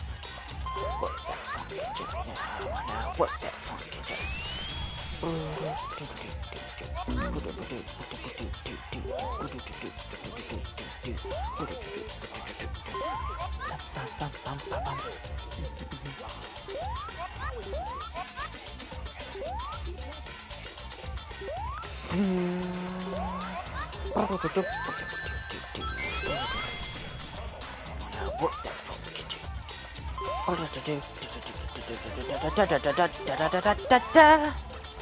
Yeah.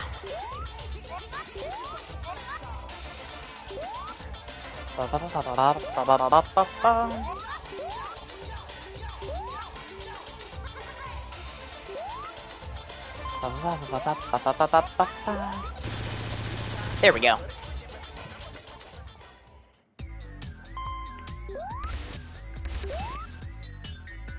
Alrighty. That's another zone done. On to Quartz Quadrant.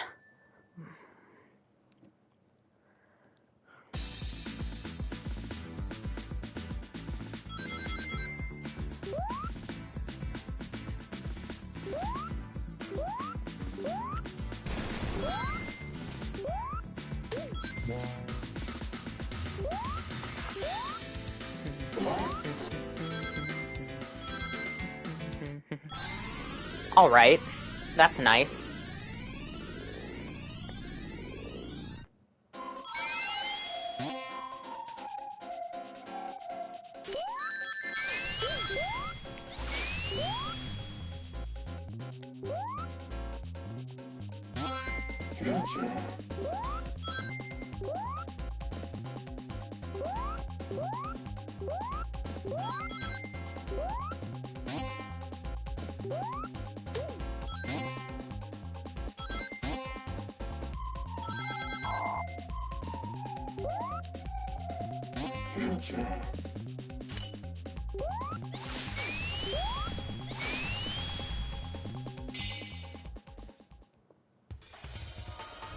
Okay. I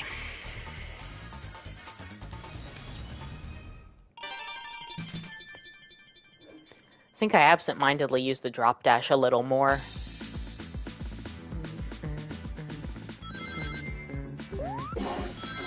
There seems to be quite a bit of misinformation surrounding Sonic Origins, though.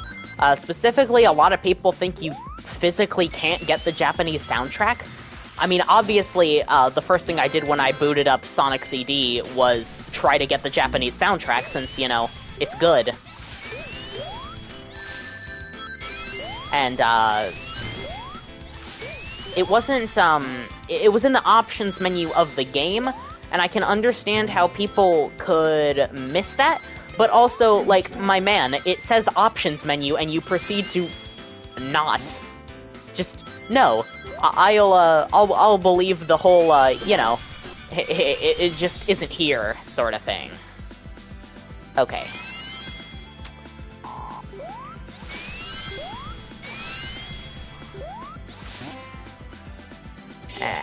Oh, I did it again. Teleportation, yeah, wash, shabadi bep bep.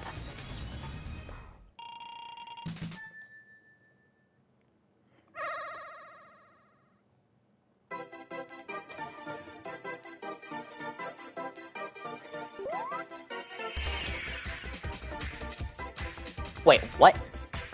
There's a whole outer ring here?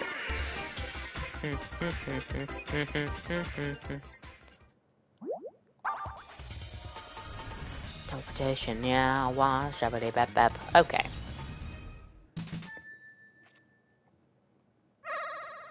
Yeah, I'm not using coins to retry. What do you think I am? An imbecile? No. Of course, I would use a coin to retry. Just I need, I don't care.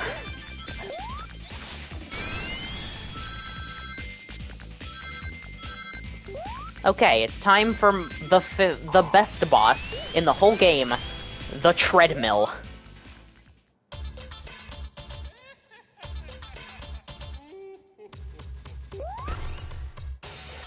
Oh, okay, here we go. I guess I had to do something.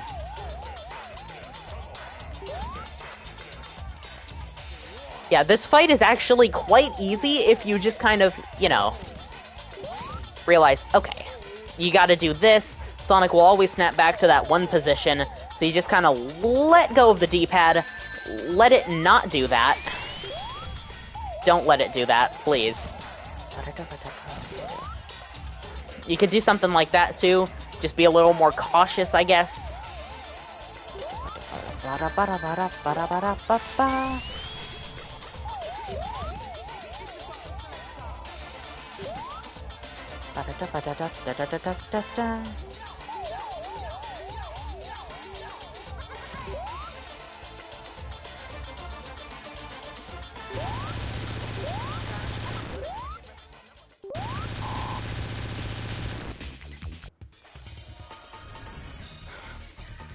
Alright. Now it's on to the literal worst stage in the game, Wacky Workbench. Oh, God.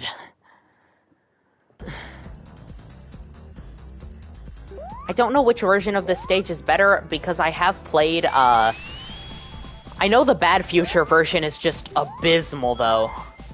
It's between past and present. I don't know, I can't get good futures, and frankly, I don't really care to.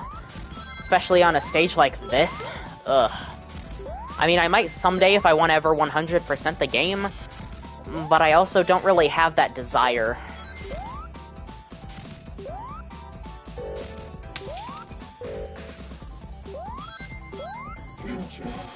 Future.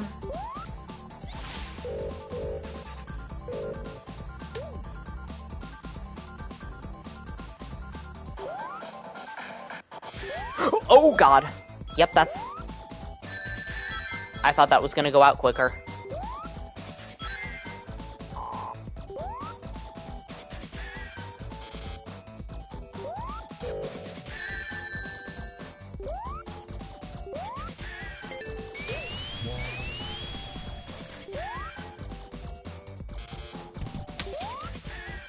Alright.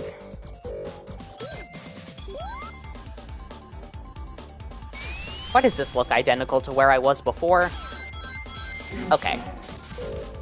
Well, there's something.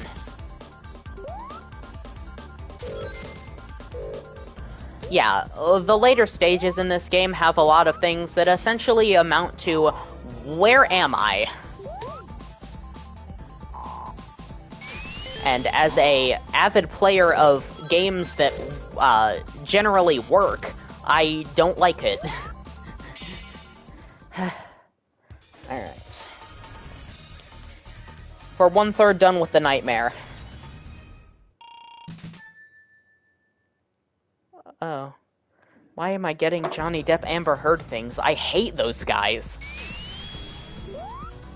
Like, both of them. Unconditional, unwarranted, absolute hate. I just... Ugh.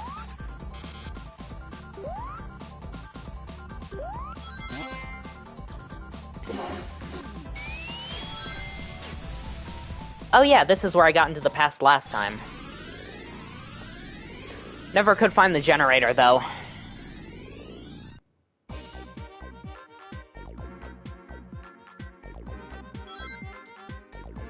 I do kind of like the music, though.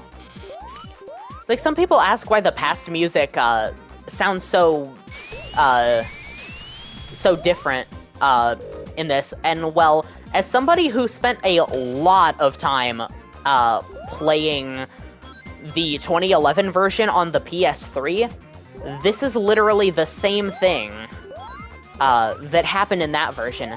For some reason, the past songs just sound like this. It's, very odd. I don't know if it's something that you could generally fix with a patch, or if this is legitimately... God, I did it again. Alright, well, I'll be back in a second.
Okay.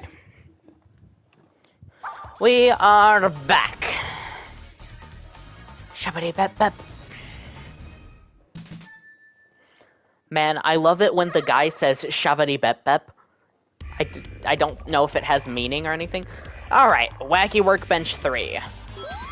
Which, you know what this means? It's boss time. And I don't particularly like this boss too much. It's okay. But I also think there's, plenty of better ones.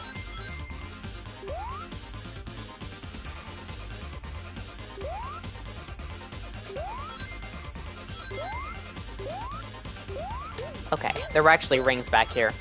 I remember there was another stage, might have been Metallic Madness.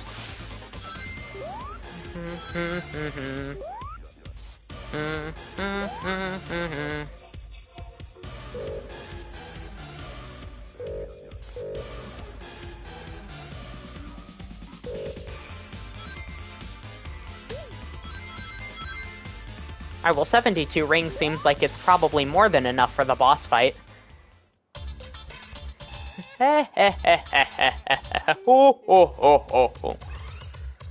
Okay.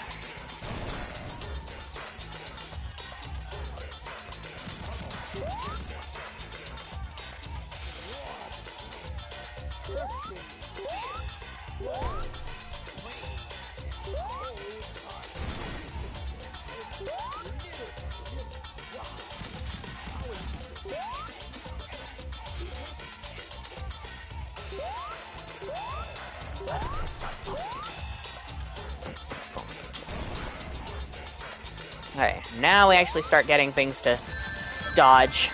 Okay.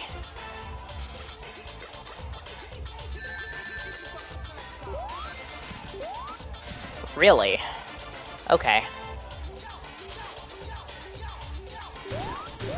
There we go. Alright. Finished.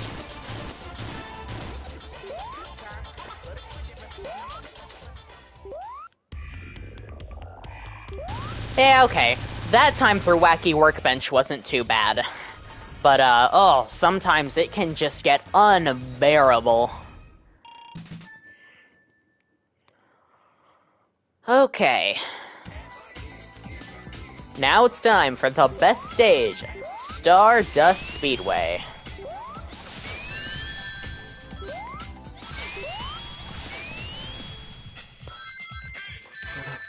Hit it.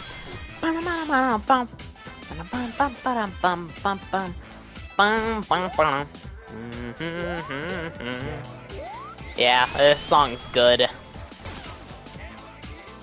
Alrighty. I am getting, shot around to a lot of places I don't necessarily want to go. And I keep going on the same damn path, and it's, ugh! See, this is my problem with CD as well. Its level design is just this.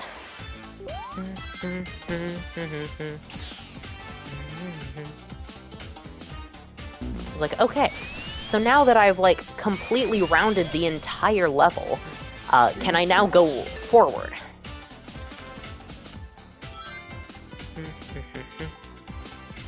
It's just,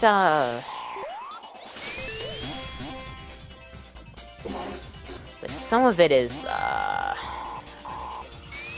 oh my gosh. Please. Let me... Can I go forward? Jesus Christ.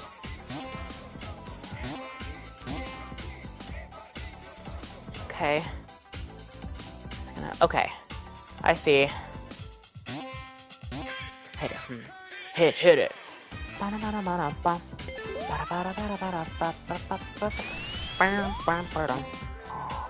Alright, now the question is... Oh, no. I got put back in the... Ugh!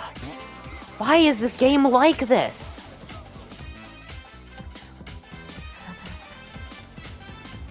Jesus Christ. Just let me out, please. I have a family. Alright, what about up here? This is different, that's for sure.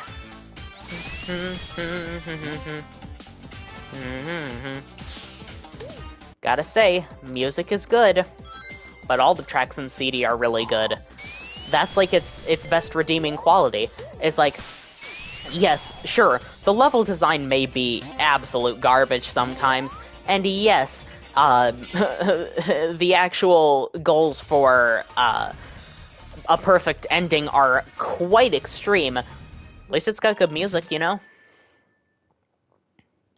Alright, one more level, and then you know what time it is. Oh. It's time for the most iconic part of the game, and the only reason people probably remember it that much. Hit it. Hit it.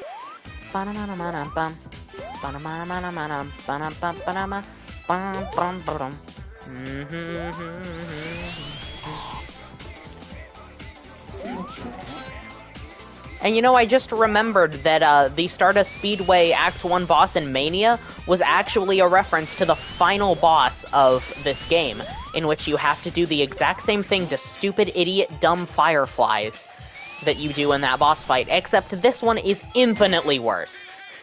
Because, the hitboxes are so tiny and so short. Oh, hey, look, it's Eggman. Robotnik. Mr. Ivo.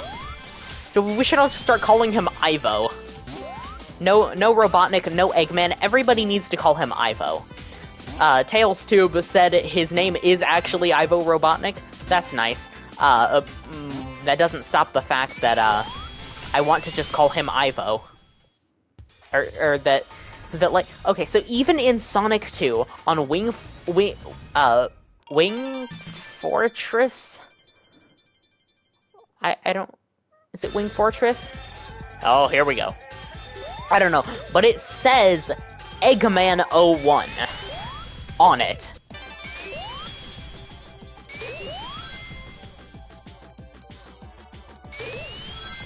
Alright. You know what time it is. I know what time it is. Ho ho ho ho ho ho ho.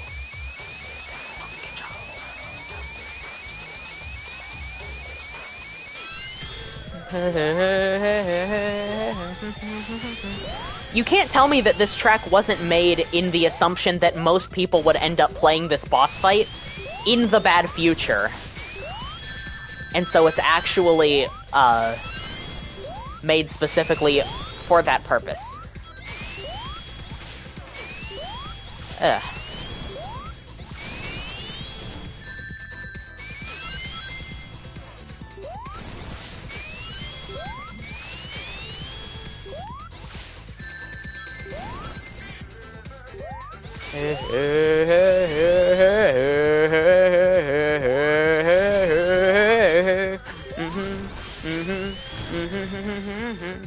I barely beat him.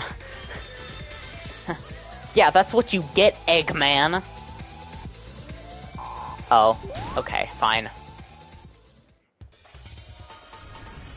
Oh, I've gotta get Amy. How did Amy even follow him onto Little Planet? Just how? Alright. It's time for the Madness of Metal. The stage that is so much better in Sonic Mania, it's unbelievable. Metallic Madness. It's kind of crazy just how many stages in Sonic CD actually have lyrics in their themes that you just literally can't hear most of the time. But, like, I thought that was a thing that was in basically only in Mania. I thought that was a thing Mania did. You know, it was like, hey, let's have Sonic and Robotnik do different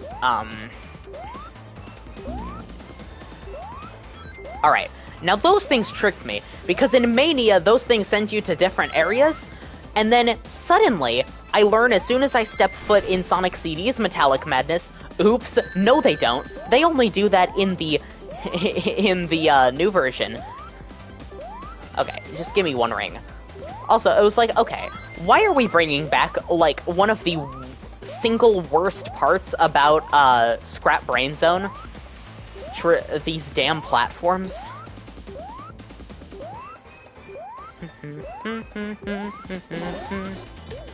And it didn't even get me anything. Why did I do all that? What's the point? Where do I actually go? Up. Up, of course. Like that. Yeah.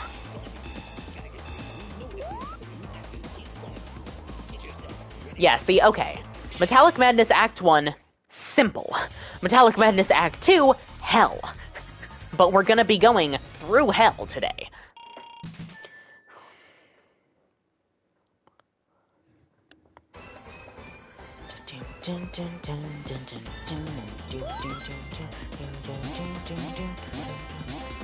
Alright.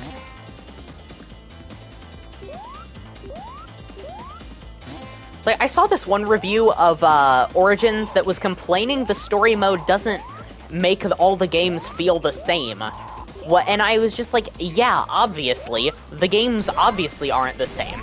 They're close enough, frankly, for me. You know what? I'll go through here. Why not? Well,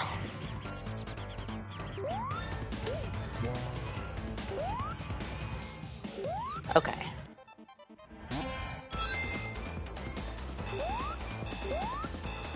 Ah, this part. Okay. Aha, see, now if it hadn't done that...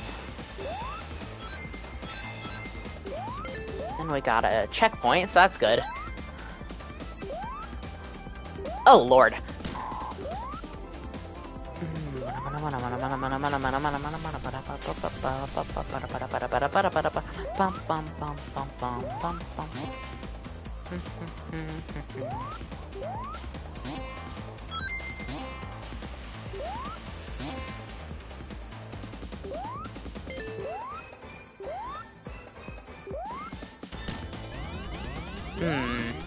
Alright, so that's a dechibifier.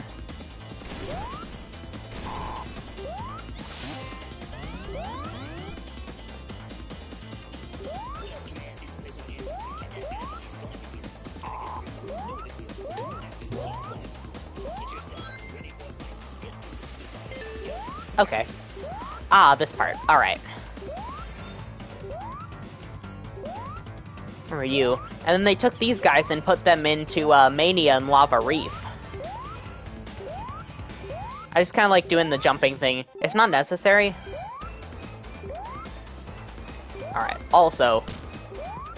Yeah, just let Bomb explode. They say the Bomb. No, Bomb. I'm pretty sure his name is Bomb. At least he's the same as the actual character Bomb from Knuckles Chaotix, whose strangely only appearance, other than in the Archie comics, was that game. Probably for good reason. Frankly, Archie took a lot of obscure characters and made them slightly interesting. I mean, I'm not about to say that Heavy and Bomb were interesting characters. Oh, no. No, they weren't. But, they were given something to do, per se.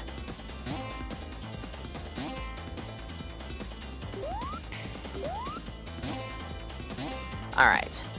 So if I remember correctly, when we get to the door, we have to go left. This is where I got stuck for, like, an hour. So I got through this section, went down here, you go left, and you get out.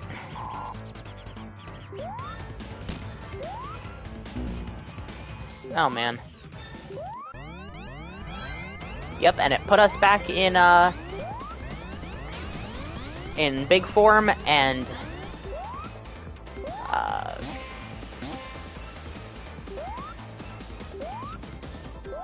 this section though.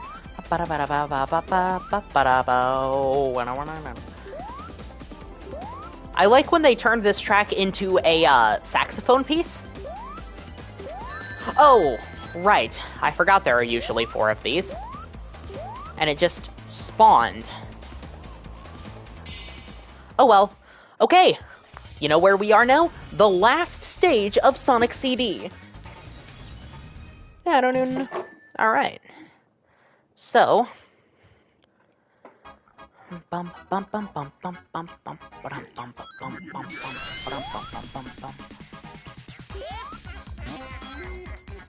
It'll just be the question of whether I can actually, do it or not.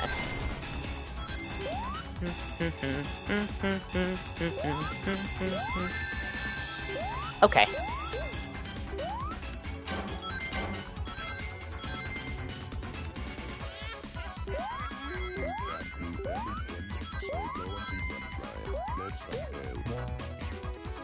Yeah, see, sometimes there is, Alright.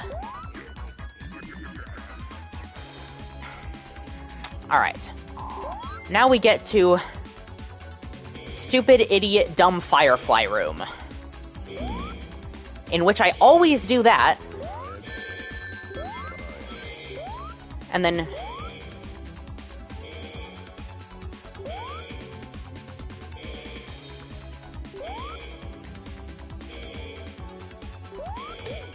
oh, there we go. No, I forgot about these ones.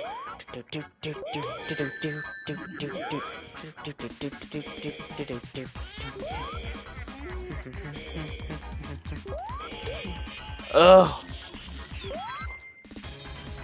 And so, of course, I end up going into the final boss with, you know, 2 rings.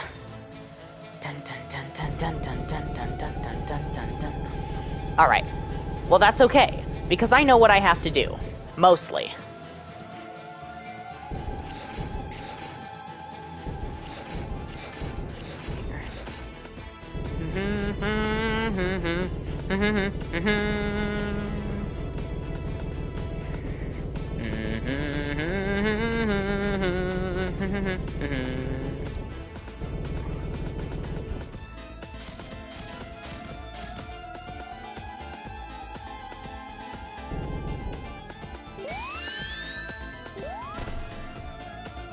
Got him.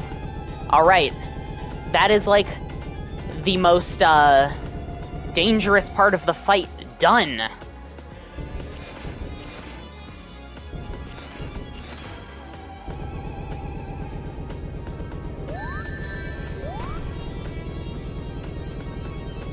Oh, and why did I do that? There would clearly be better times in which I could do...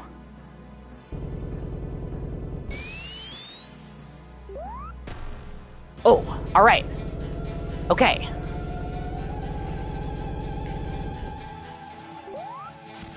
Alright. I've got this in the bag, everybody. 1 hit to go. Just don't die. Dun dun dun dun. Are you... Okay, sure, I can deal with this. Come on. Man, I was right there. I was literally... Okay. Aw. I had him. I had him. Okay. Well, I better, calm down a bit. I'm on edge.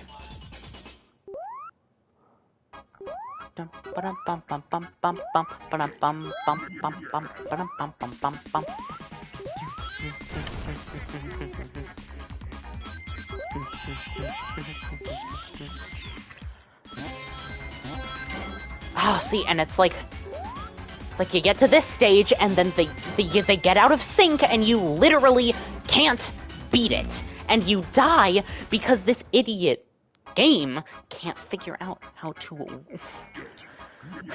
Okay, got it. No! Hey, restart. Jesus. This is literally more frustrating than the Death Egg Robot. And it's not even the final boss, it's just this section right here that just destroys me every time. Because it should be so simple, and yet for whatever reason...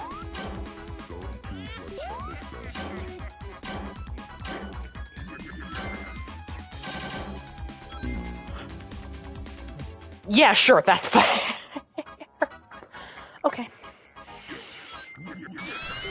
I swear I'm gonna be stuck here for another fucking 2 hours like last night. Yesterday.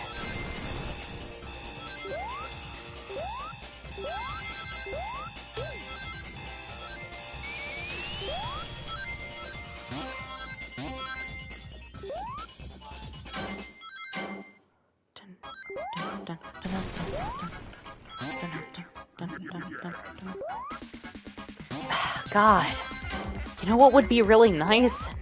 If...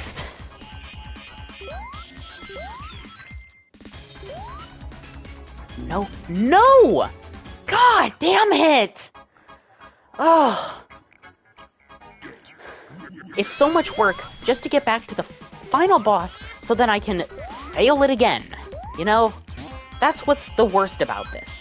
Is for whatever reason, on this game and this game alone, they decided, hey, let's put one of the most frustrating, asinine parts of the entire game right next to the final boss, so that everybody playing can know.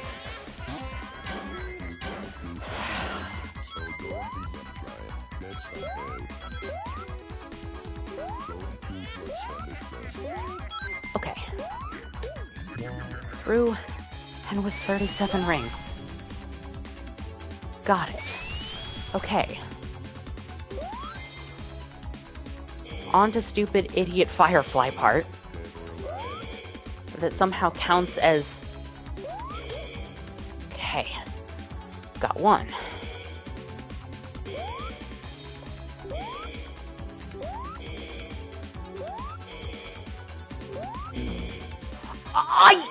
You...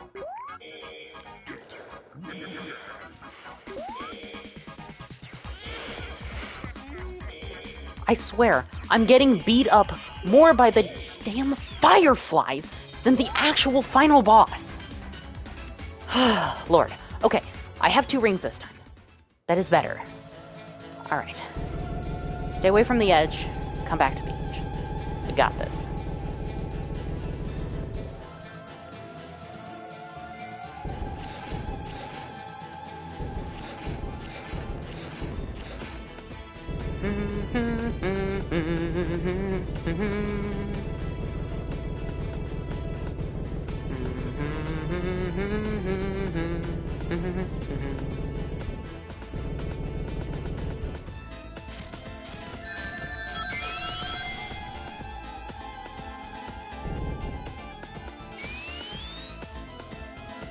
Oh, that was the, you know, hit him part.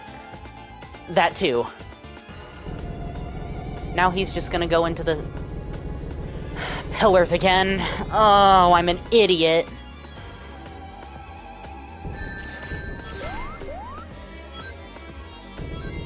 Alright. Well, I've got more than one ring. That's something, I guess.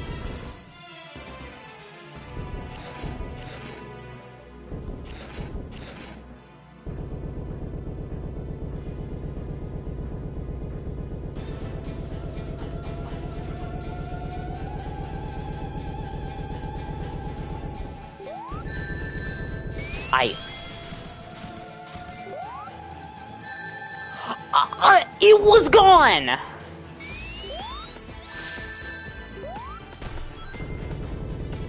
Okay. Oh, Christ.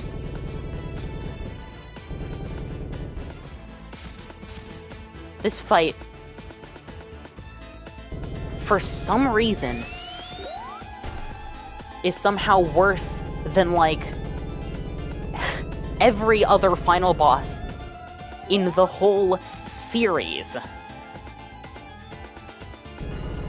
Alright, so he's gonna do the pogo stick thing now. And all I gotta do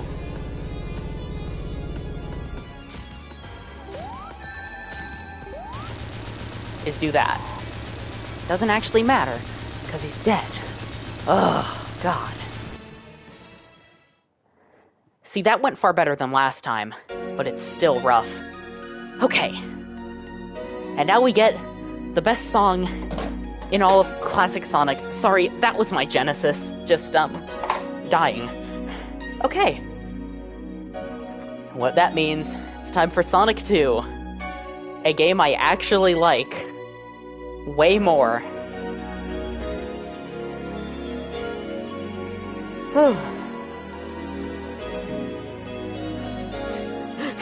I like Sonic can throw a rock with such precision.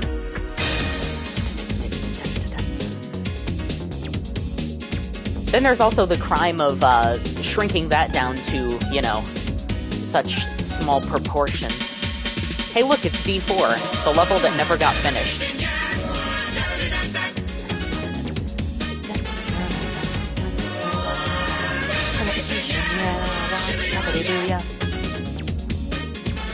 So that's the thing, like, Sonic CD's final boss, and that whole level has fundamental problems compared to, like, especially Death Egg Zone in Sonic 2. Death Egg Zone in Sonic 2 is really fun from the angle of it literally is, like, the best. It challenges you in ways that are just way better than others. The problem is with this one in particular, because Final Zone in Sonic 1, it's okay, but it does not, you know, it's not really testing skills more than just the reaction time of moving out of the way of blocks, or, yeah, like, hydraulics pipes, and, knowing the jump arc enough to avoid those, balls of electricity. But this one is, like, it's tough.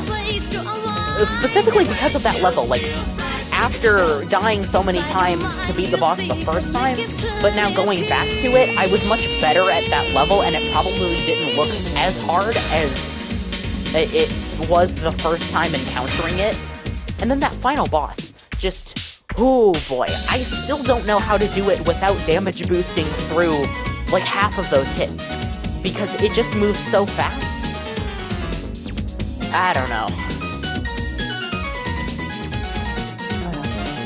When you feel like put yourself inside your heart, you will find a place to unwind. Inside your mind, you will see, cause you can it. Alright. And it's gonna be like, haha, guess what, loser? You didn't get all the time stones, so guess what's back? Ha ha ha. And I'm like, no. Screw you. But yeah, they really did just put the 2011 port straight into the game. But here we go. Our next bunch of cutscenes. Look at that, the tornado. Oh.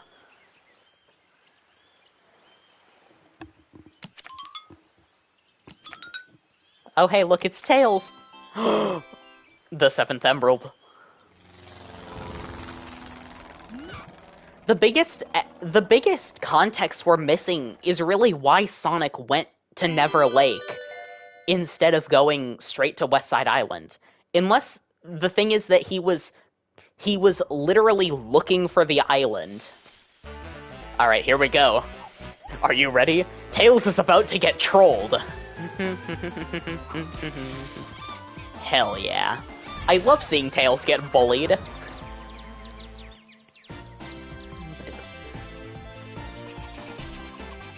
I want this remix of Emerald Hill, like a full version.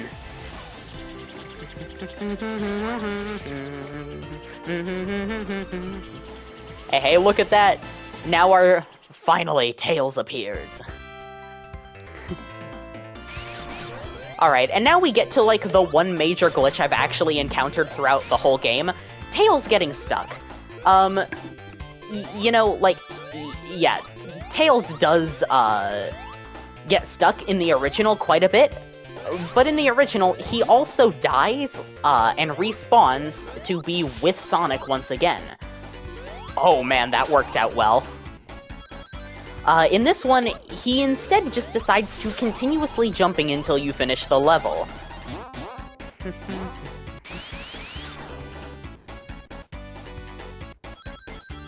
And sometimes he will respawn. Like there, he actually did respawn.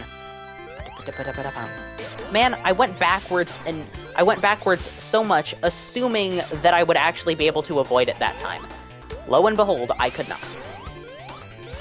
Alright.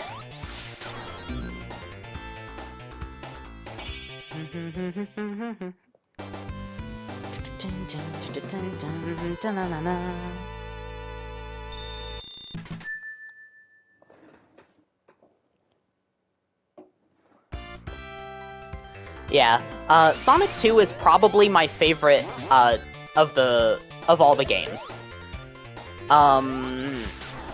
I guess I only say that because, I have never actually fully played through Sonic 3, and from what I've heard, Sonic 3 is actually a bit broken in this collection. I have Sonic 3 Air, so if I ever, like, if I ever need to, like, really play it, but then again, I'm not good with a mouse and keyboard, so I can never really play it too great. See, I always do that. I fall into the one bottomless pit in the entire zone. Not the act, the zone.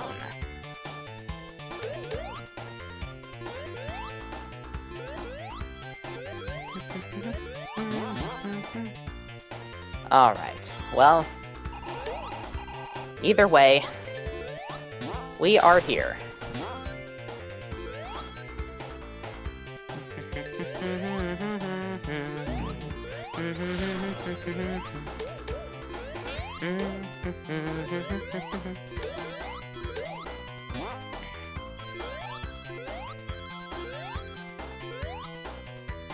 Alright, just because okay, so what are the... Oh! I've never actually played the 3D versions of these. I never bothered with, Sonic 2 Mobile that much. Or more specifically, the special stages in it.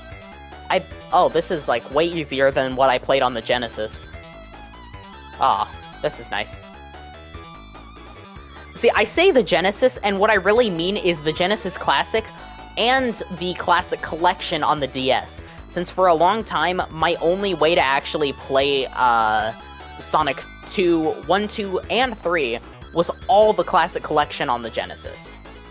And that was it. I could not do it any other way. And those versions are not great, they're passable. They are, but like, when somebody says, oh, well, they're definitely better than the versions in Origins, that isn't true in the slightest.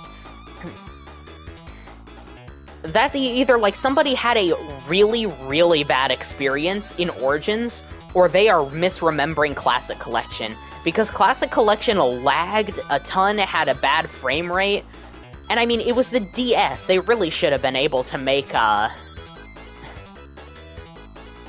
Really should have been able to make Sonic 2 work. But hey, look at that, I got a Chaos Emerald.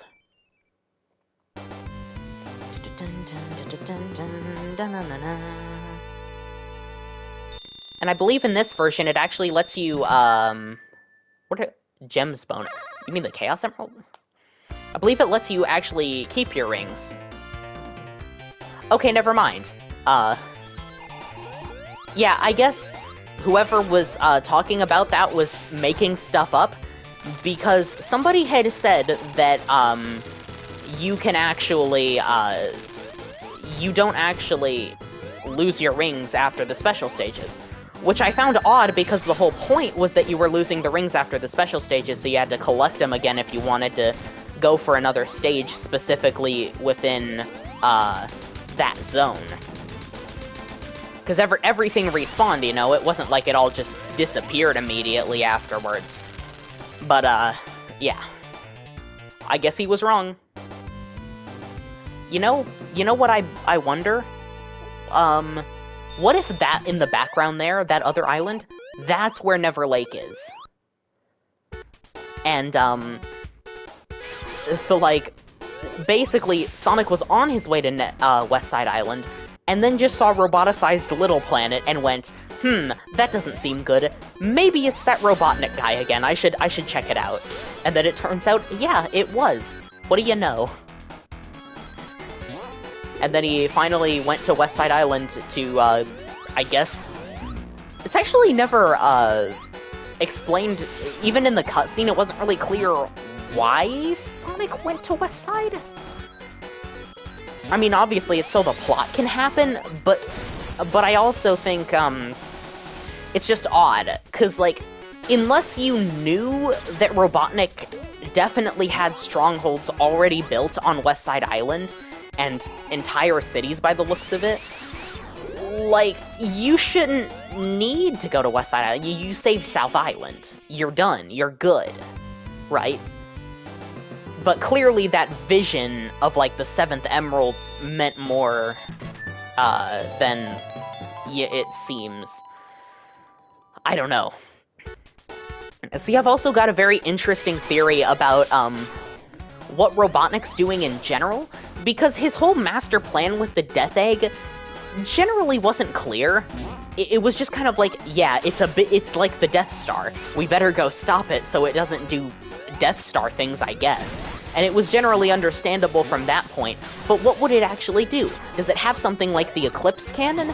Does it have a world roboticizer like in the comics? Is it literally just to terrorize governments? Because I guess, you know, Robotnik never got the chance to do it before Sonic blew it down to Angel Island, but theoretically, would he have used the Death Egg for the same purpose he used the Eclipse Cannon for in SA2? Basically just threaten the US and everyone else into establishing the Eggman Empire.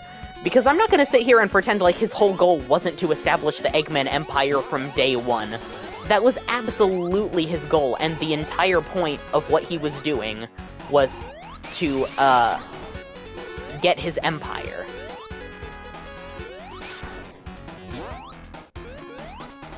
Alright, yeah, just skip the part of the level that, nobody likes, and keep moving. Yeah, and see, this is the Tails glitch. Tails gets stuck right there. And he just literally will not come back. Alright, now this boss fight always tripped me up. Not for any good reason, but, more so a bad reason. As in that. You know, how, sometimes that happens.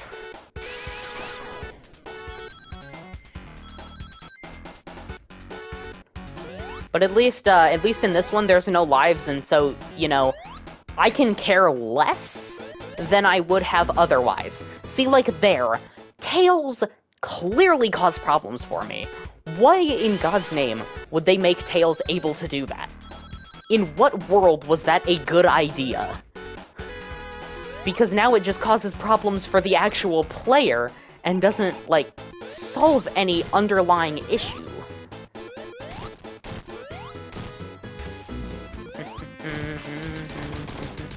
Yeah, see, the boss fight isn't actually that hard. You just gotta be a bit careful, especially with Tails around.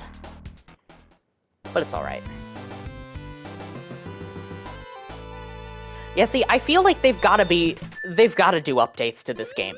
Because there are strange things about, 3 and Knuckles that make it, kind of, I would say kind of strange to play. As in, like, sorry, strange is a bad word. I'll say uncanny. As in, compared to the rest of the collection, the audio is kind of muffled. It sounds more like just straight Genesis emulation, when it literally is the exact opposite of literal Genesis emulation. But, see, like, how are you supposed to see those guys are actually there?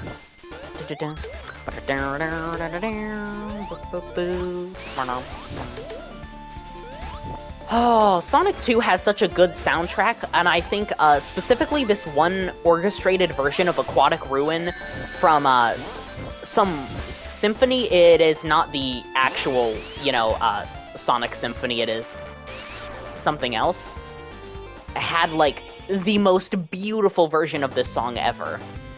I only know it as an MP4 file, but I'm sure it's out there somewhere. And every time I try to search for Aquatic Ruin, every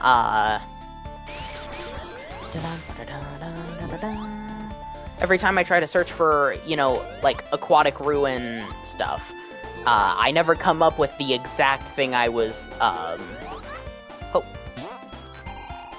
This is another reason I hate Tails, because he will literally take your air bubbles.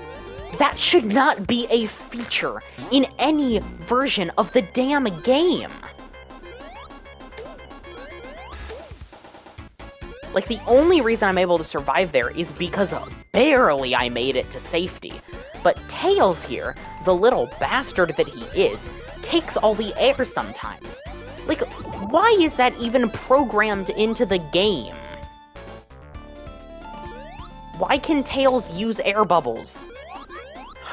He did it again! I swear to God! This idiot fox! This idiot fox I can't disable! God, and then it restarts me to the whole start of the level, so now I have to be extremely careful to basically stay on the top path, because if I go on the bottom path, it's actually certain death that I cannot avoid. All because somebody decided it would be a good idea that Tails could grab air bubbles, and would actually take initiative to do so in a way that would hinder the player.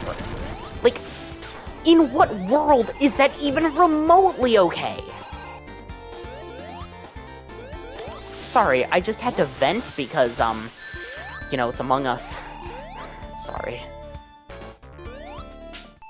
I'm restarting. I am not going underwater with that damn fucking fox. I'm sorry. I did it again. Jesus, just go faster. Alright. Okay, fine. Okay.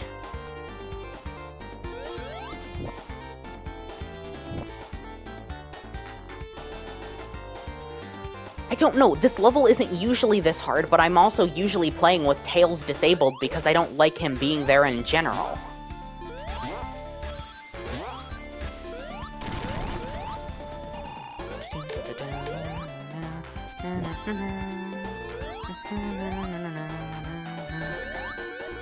Oh my god.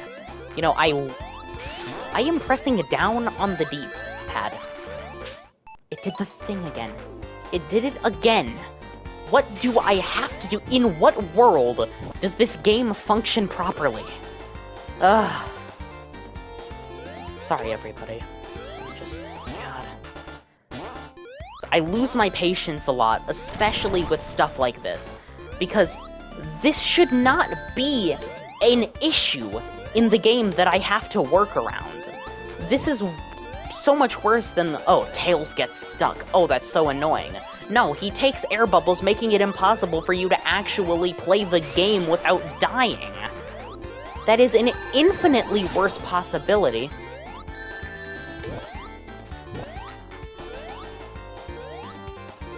Whatever. I have... Tails die there? Well, I don't know. Holy cow. Thank you. But, like, Tails will interact with the environment, but only that one specific time, don't worry. Only when you actually need him to not interact with the environment so you can literally survive. Okay, finally boss time. This is a fun boss. If I didn't completely screw up from the get-go, of course. And then, you know, another problem is that this boss has things where, like, well, Tails steps on it, and the whole thing goes down. Because, well, I guess you can only step on a single one twice.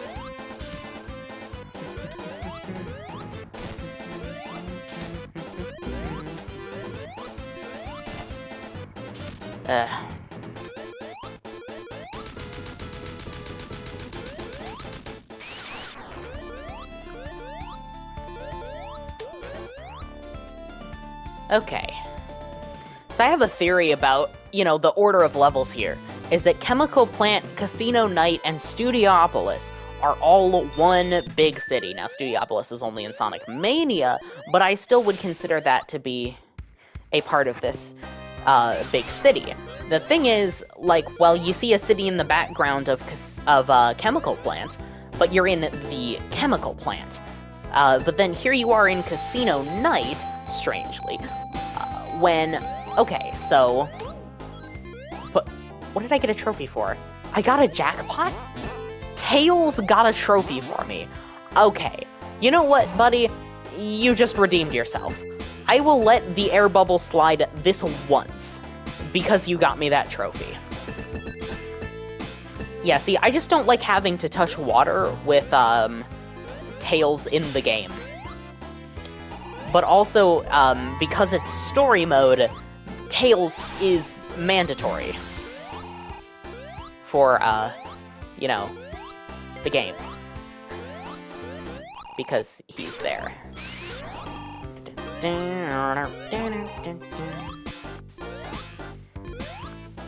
Yeah, see, I don't know. People are getting so worked up over this.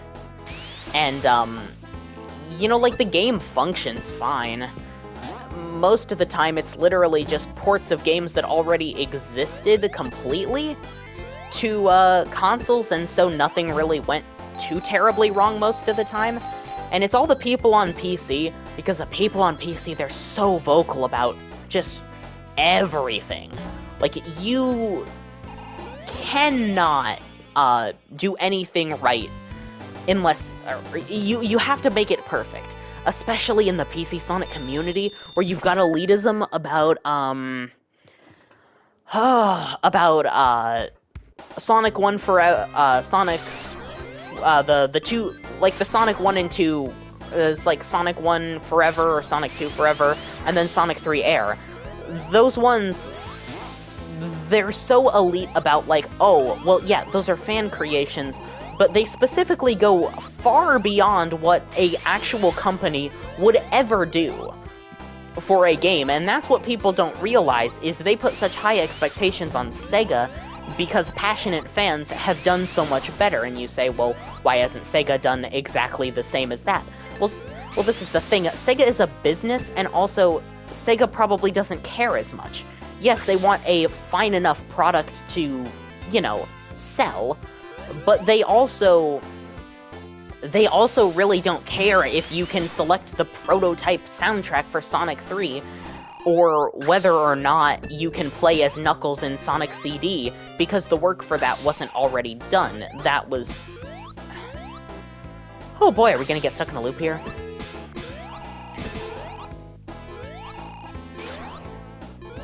Okay. It is just, it's kind of hilarious to see the exact same thing happen with Colors Ultimate, and people will bring back up Colors Ultimate as, like, this unmitigated disaster. But you know what happened? Barely anybody actually cared about the bugs, because reviewers still gave it like a 9 out of 10, or like a 7 out of 10.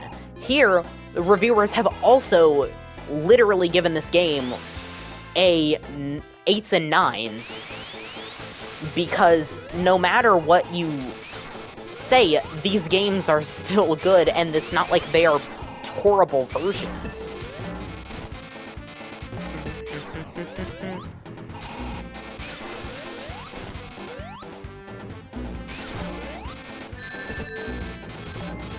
There we go again, Tails screwing me over. I wouldn't have lost all those rings if it weren't for him. So why don't we just hit Robotnik more until he falls and then gut him?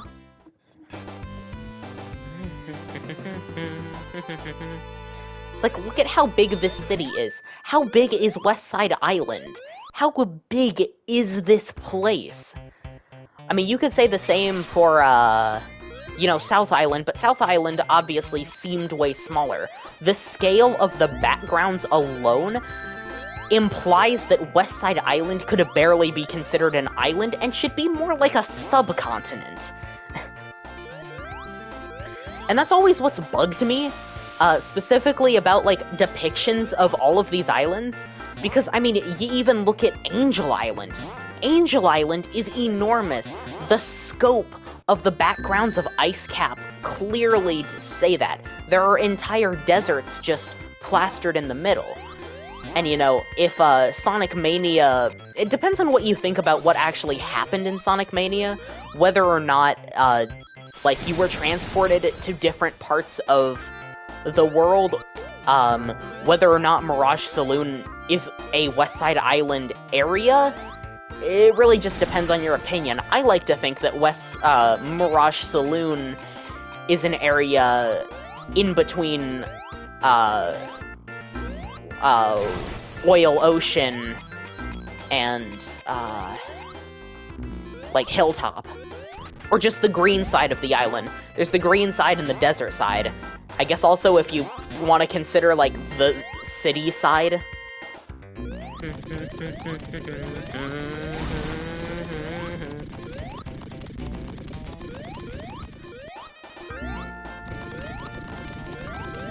I mean, seriously, think about the sheer scale of the Hilltop Zone and those backgrounds. I mean, you see, we're so high above the clouds, and there's an entire mountain range miles and miles away. There is no way this is a real island, in any sense of the word. Which brought me back to my original theory from years ago. Might have talked about it on the channel at some point.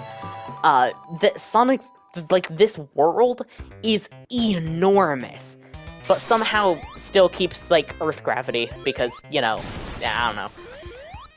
But it's just more a consequence of, Sega doing whatever they want with the games, which is fine, of course. I mean, I would rather them do whatever they want with the games than try to adhere to some preconceived notion of where things are in the world. Actually, no, I take that back. I would like them to keep I'd like them to keep consistency, which they actually generally have. If you just kind of ignore the actual Forces map, there's nothing in Forces that directly contradicts anything from the previous games. It's like, oh, well, Unleashed's planet is, Unleashed's world map, where you see, like, the whole planet and everything, that's totally different from the one that showed up in Shadow the Hedgehog. Yes, but you can't really... It's hard to tell, and also Shadow the Hedgehog shouldn't be canon anyway.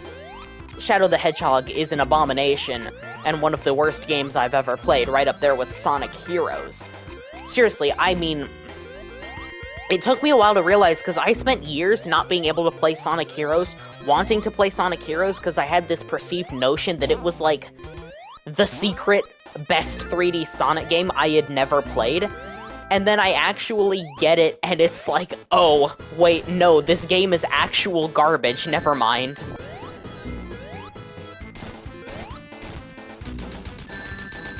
Yeah, I just damage boost through this boss. It's, I believe it is actually considered, like, the Egg Flame, or the Egg Fire, Mark II, a sequel to the Marble Zone boss we faced far earlier in the day. That is quite interesting, from my perspective at least. Alright, time for Mystic Cave. Mystic Cave is an interesting and famous level for multiple reasons, mostly because of the Pit of Doom, very similar to, or I don't know if it's called the Pit of Doom, that's what I call it. Very similar to the Barrel of Doom in Sonic 3, mostly just means, you know, you get stuck there and you can't move, and especially if you got Supersonic, you just have to wait for the rings to time out, and then you die. It's,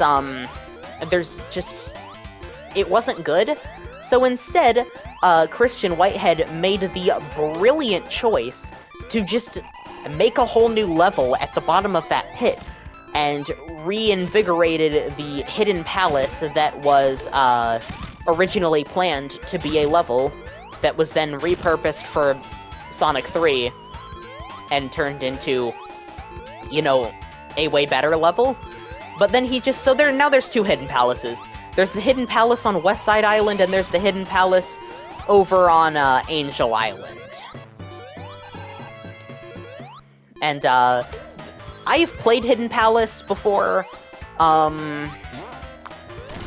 in Sonic 2, I mean. I've also played it in Sonic 3, just, through level selects on Sonic 3 Air. But, you know, it's okay. It's not this crazy great level like, some were expecting. It's got its own boss fight that's real nice and everything, but, like, you know, I don't like the trumpet boss either. That's the big thing. I do not like the trumpet boss at all. Okay, Mystic Cave 2. Now we are ready to fight, another, I believe it is another, similar boss to the one we did before, where we want to damage boost through everything, especially all the falling debris, just keep trying to hit Robotnik as much as physically possible. That's what I always did anyway, and so that's what I will probably do here. Oh, this one. Okay. Yeah, that one always gets, that one really gets me, you know? Because, you know, the massive, the massive amount of, yeah, okay, so I'm pretty sure that right there was, the entrance to Hidden Palace. Something that I absolutely don't want to play, for reasons I already explained. We got a shield, though, that's nice.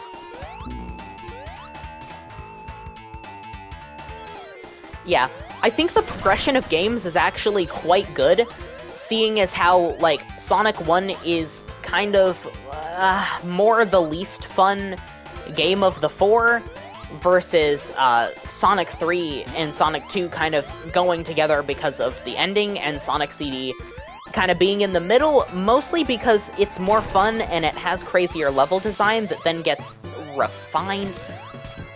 But also, it would just, again, a lot of people think it wouldn't be weird to just go all the way to, oh, here we go. Boss time. Dun, dun, dun. Alrighty.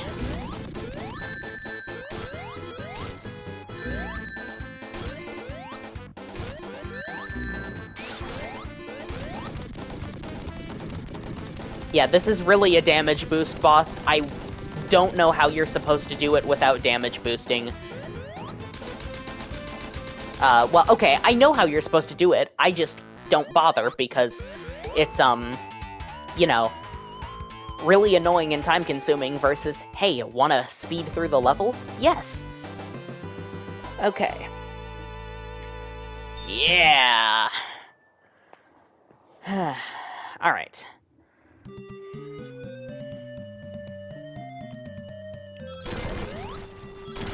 I still remember my Death Egg trauma, so I should be able to play through that fairly well.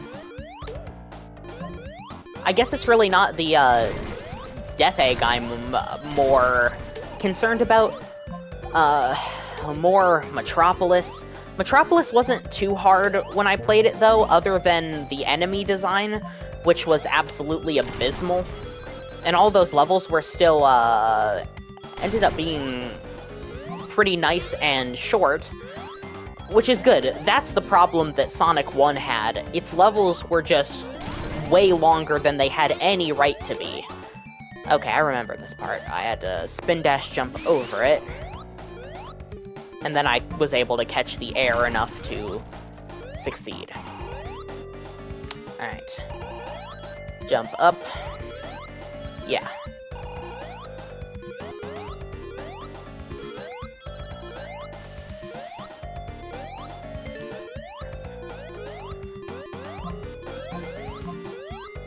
At least, you know, I can actually say I have actually beaten the classic games now.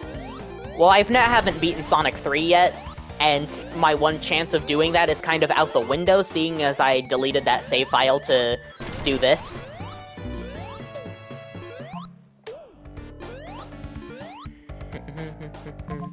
But that's okay, we're almost back up to where I was. It wasn't like I was far in Sonic 3.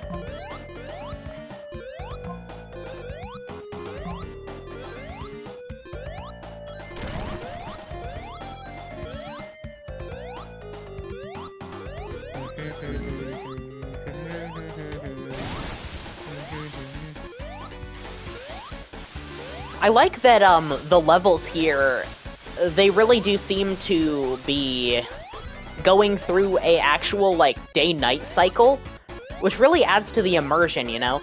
It's kinda neat. 'Cause, like, Sonic 1 had it too, kinda. How, you know, like, Green Hill and Marble happen during the day, Spring Yard seemed to be kind of like at a dusky sort of setting. Then you go through Labyrinth, and you come out at nighttime in Starlight, and then you... Well, I don't know. Oops. I don't think, Scrap Brain really has any sort of day, but I like to think that it's kind of at sunrise, but the sunrise is masked by the ridiculous amount of pollution. Okay. One more act.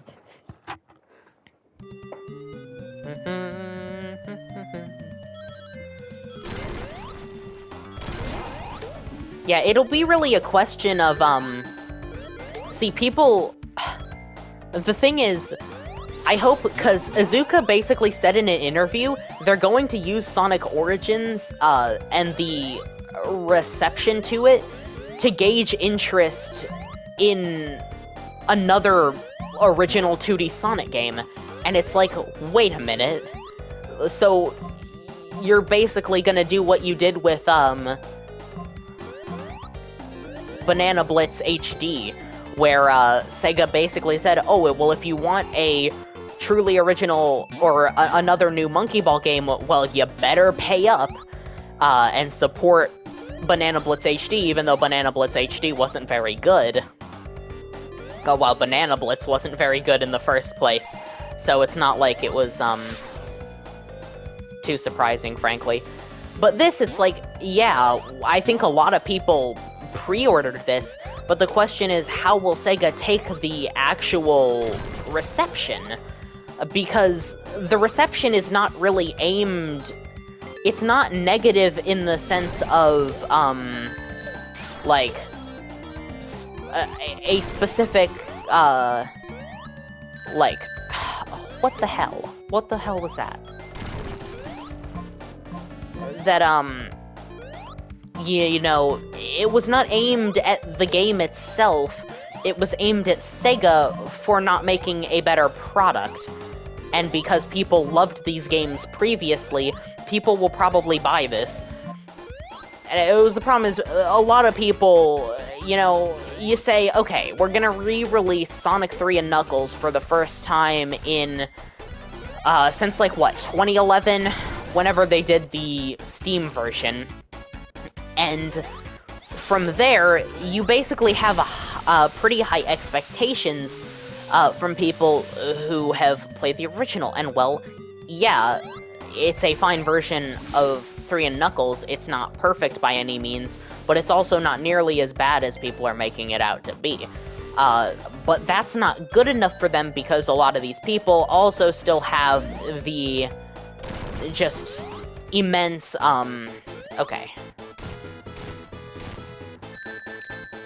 What? What was that?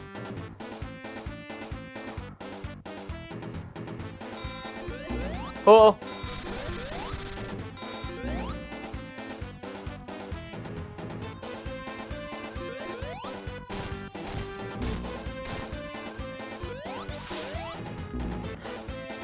Come on! You know what? The jump was going to work. If the... Whatever. Who cares? No. I only got 1 ring. Oh, wait, there were more rings here. Okay. That's fine.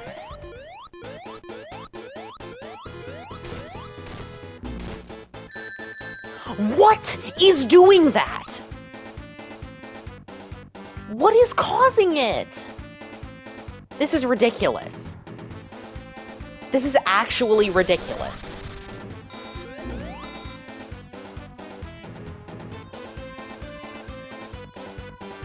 Is it the fin? I don't know. Whatever. Seems like it's working now.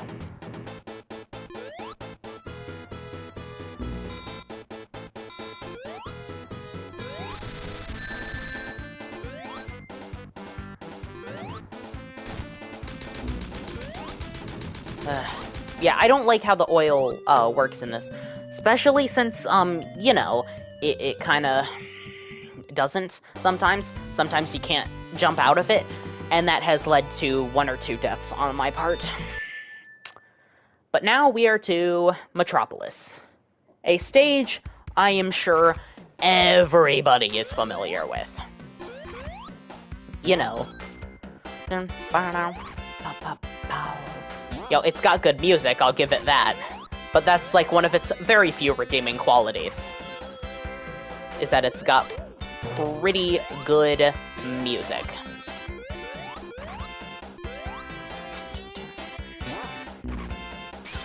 See, and then like, okay, please try to explain to me how you're supposed to, realistically dodge that.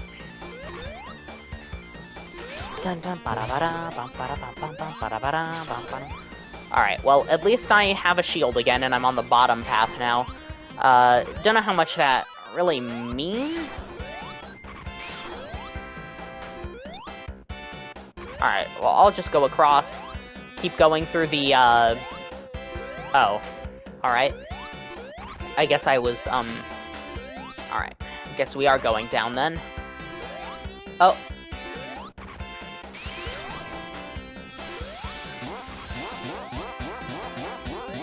Yeah, Metropolis isn't too bad, other than the, well, the 3 acts, that's for sure. And just kind of, you know... Okay.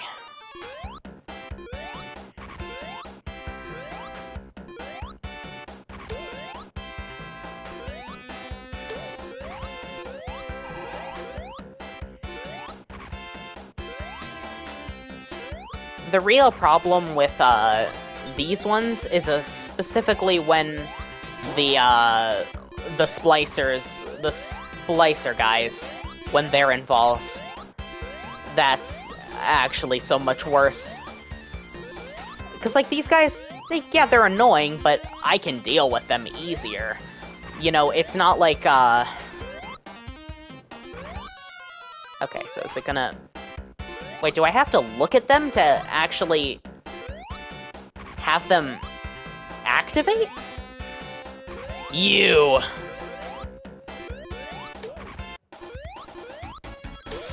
That's right. You have to get Did I... What? Hold on. I'm sorry, what? Are you telling me Oh, there was a path up here! Right, that's what I was supposed to be doing.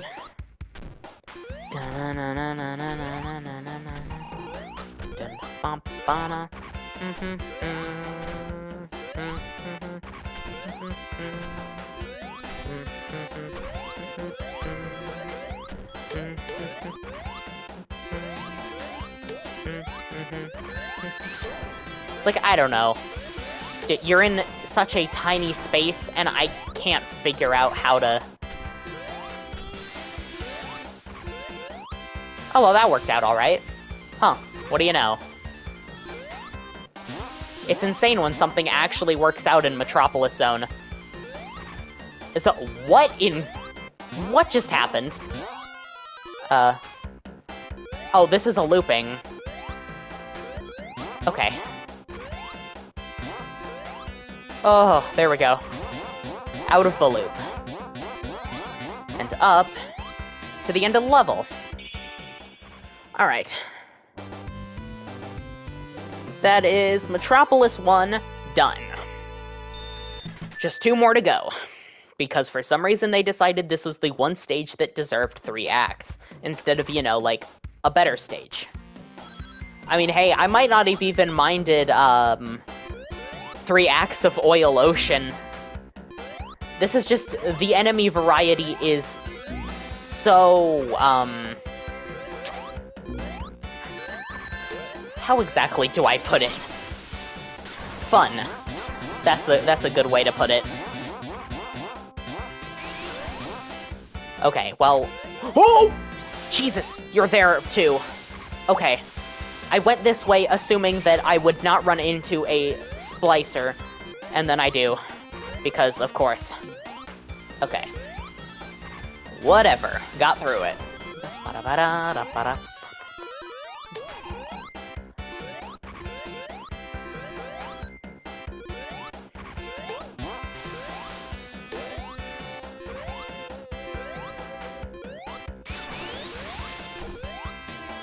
Oh.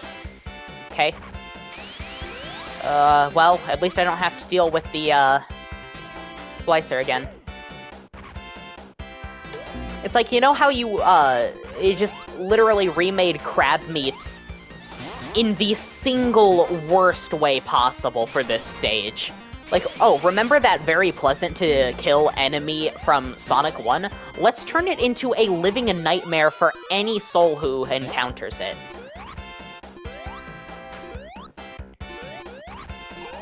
I gotta say, I do think Sonic's, Sonic 2 sprite is the best. Yes, that's right, I think it barely trumps, oops. Okay, well, oh, this is a rather, tough situation to be in. Rather with that, and then, you know, him... Good lord, and he just keeps coming. What? What? Why would it trap me? Is it just gonna... Oh god, finally.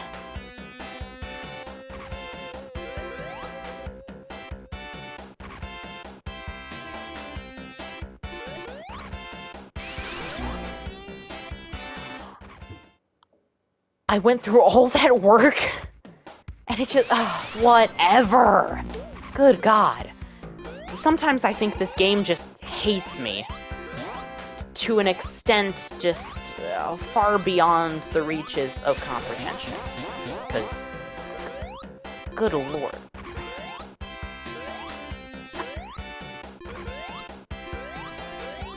Oh.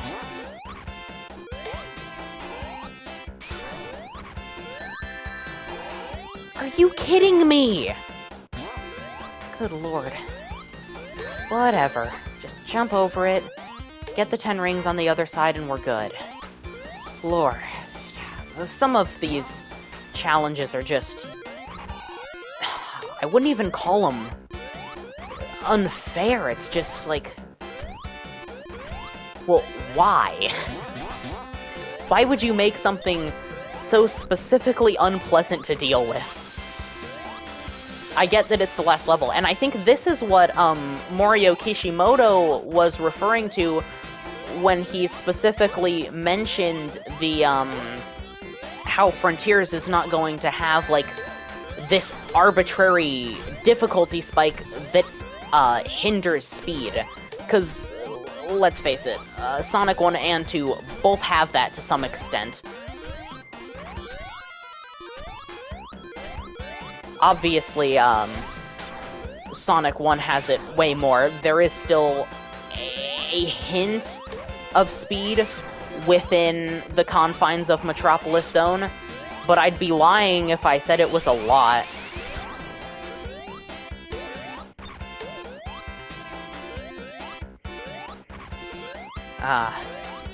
You know, it's just not as fun as the other stages to play, so...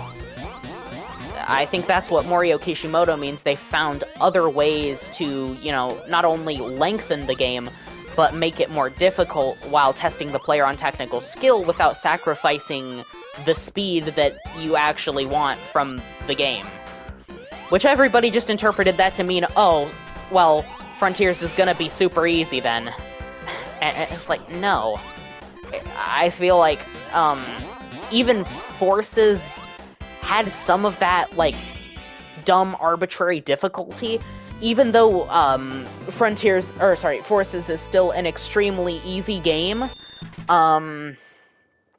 it is not...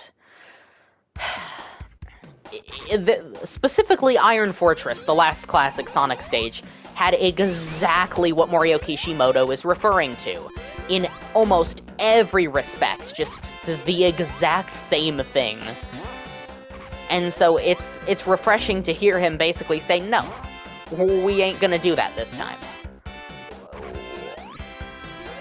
I just hope they actually, you know, follow through with it and end up making a good game.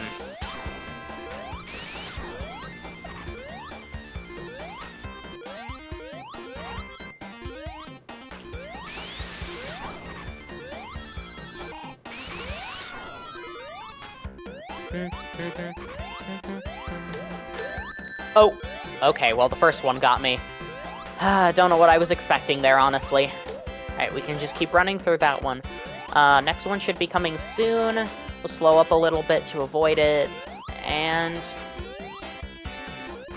we have reached the top, where we are going to masterfully avoid every single one of those starfishes.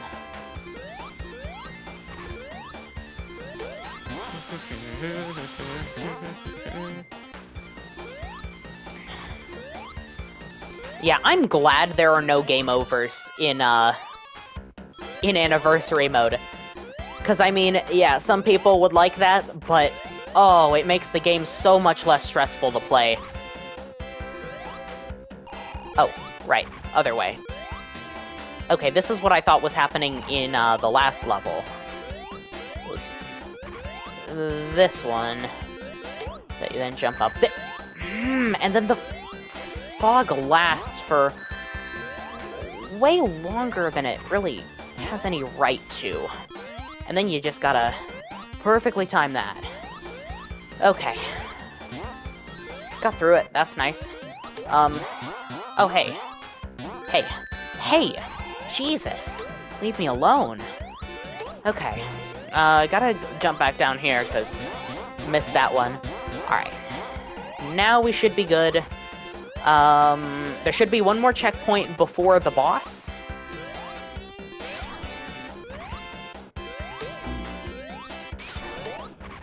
I still find it... Good lord. I still find it weird that, this level just has lava. Like, I mean, I know it's an industrial plant, and industrial plants will sometimes have, stuff like that to, you know, build things, or, melt others. Melt others, I don't know. It's just kind of odd since there's no specific lava level like, in Sonic 1 and Sonic 3. Huh. Sonic CD is the only game that doesn't actually feature lava, right?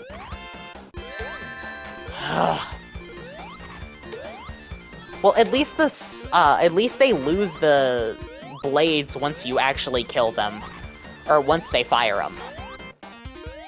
Sorry, playing through 3 Sonic games in a row is kind of, lessening my mental aptitude.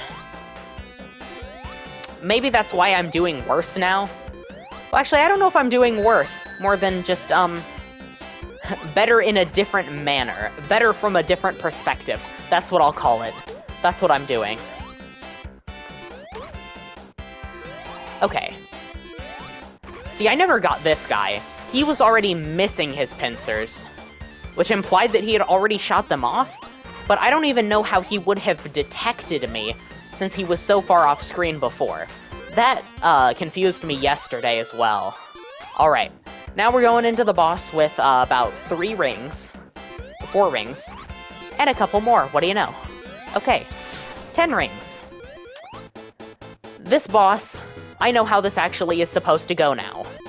So, it's not supposed to go like that, I assure you. Or that, I assure you. I said when this boss comes back up in, Sonic 3, I will actually be, ready for it.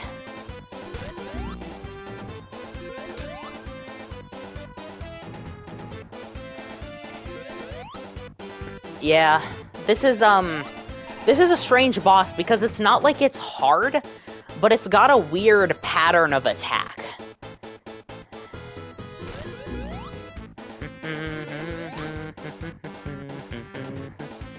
In the fact that you're kind of doing the same thing over and over again, and I'm not sure quite why. Like, he doesn't do any other attacks until after you, destroy the balls. But even then, it's just, like, some dinky little laser thing. Oh, wait, no, I remember. This was the much worse laser thing.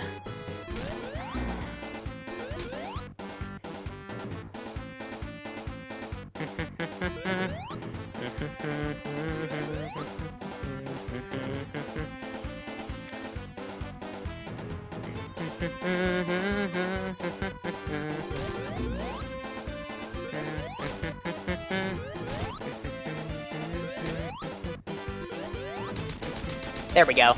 He didn't even get the chance to do the lasers. Which means it's time for Sky Chase. Yeah, this is literally the longest level in the whole game. Right here. Metropolis Act 3, and it's fitting that the only Act 3 in Sonic 2 is the, longest level. Fitting in a bad sense. Oh, and then we just get the nice, chill rest period that is Sky Chase.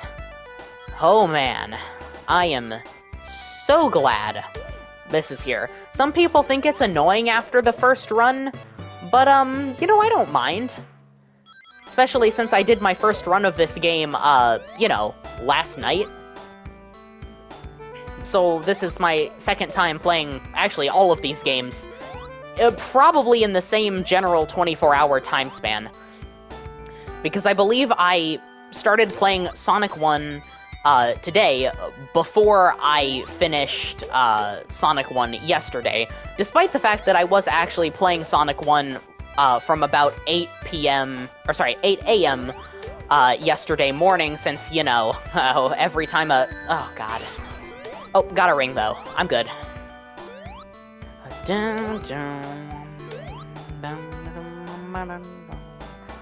Yeah, this is, good music, good stage,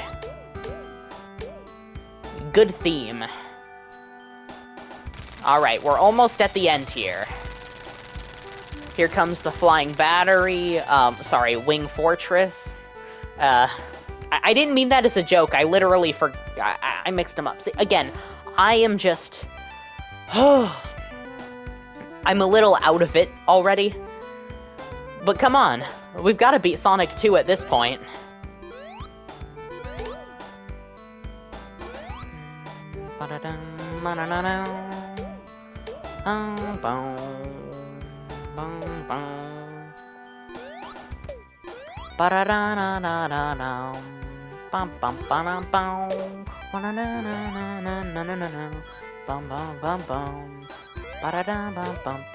I like the turtle guys. They look really cute.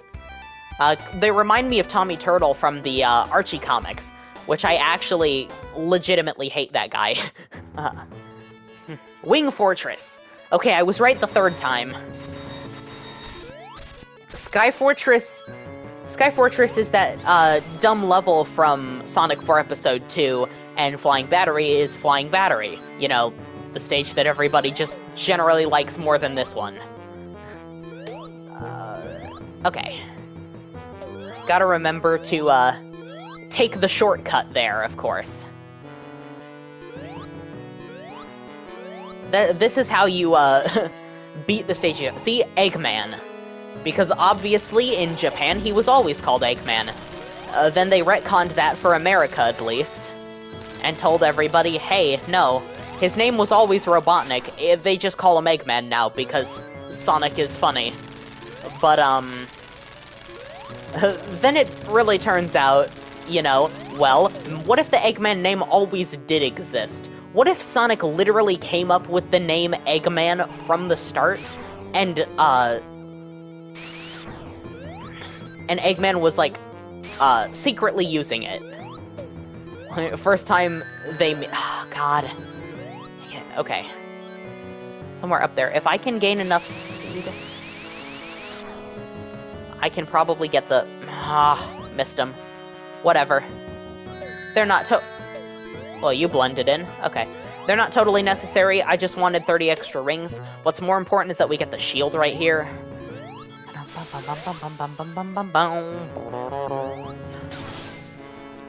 You know, this is, like, kind of an interesting choice for a penultimate level.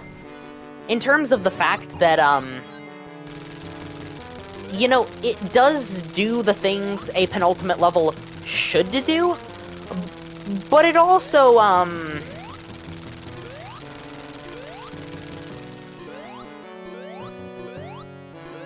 but it's also still kind of simple. So instead of getting, you know, a good, escalation, like if this level was, for whatever reason, tougher than Metropolis, that would make more sense, because then you'd be prepared. But this level is fairly easy, especially compared to, Metropolis. Metropolis is so hard compared to this level, and I don't even think, other than that one thing, Metropolis is actually that hard. Now, okay. This boss is interesting, because this is the second to last mini-boss of the whole game, and it is very odd in the fact that, oh, well, that's funny.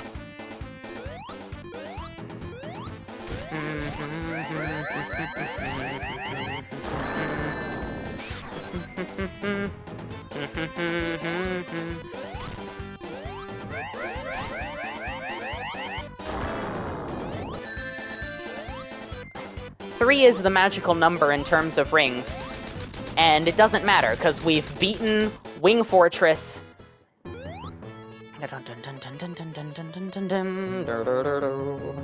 And now it is time for Death Egg! Oh yeah, baby. We're there. We're back to where I was, and now we're going to see if I can actually beat the Death Egg robot in, like, 1 or 2 tries. Because, I'm just gonna say, the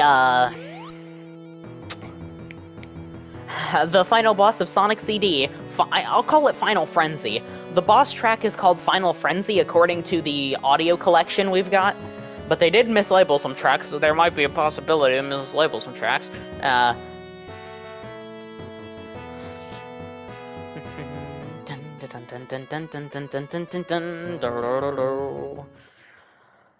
Alright, yep, Death Egg Zone. No rings, 3 boss fights. Boss fights I am oh so familiar with at this point, and exactly how to beat them.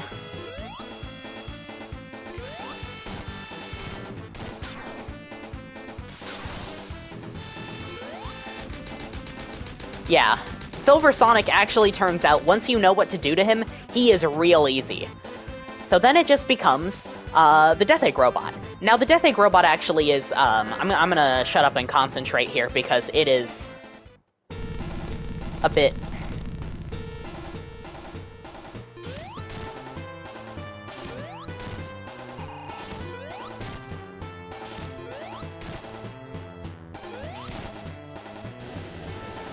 Yeah.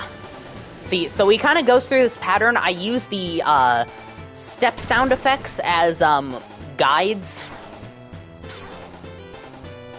for exactly what to do. Now, he's gonna take off again, we're gonna land him in the same spot, but he's not gonna do the hand thing, so I can then, step back. We let him step once before.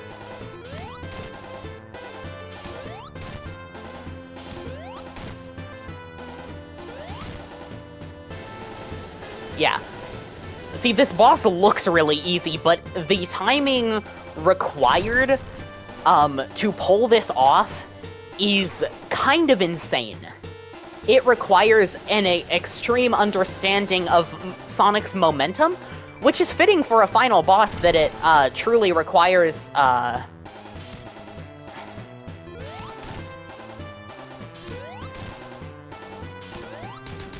I did it! In one try! Look at that, everybody! Ha!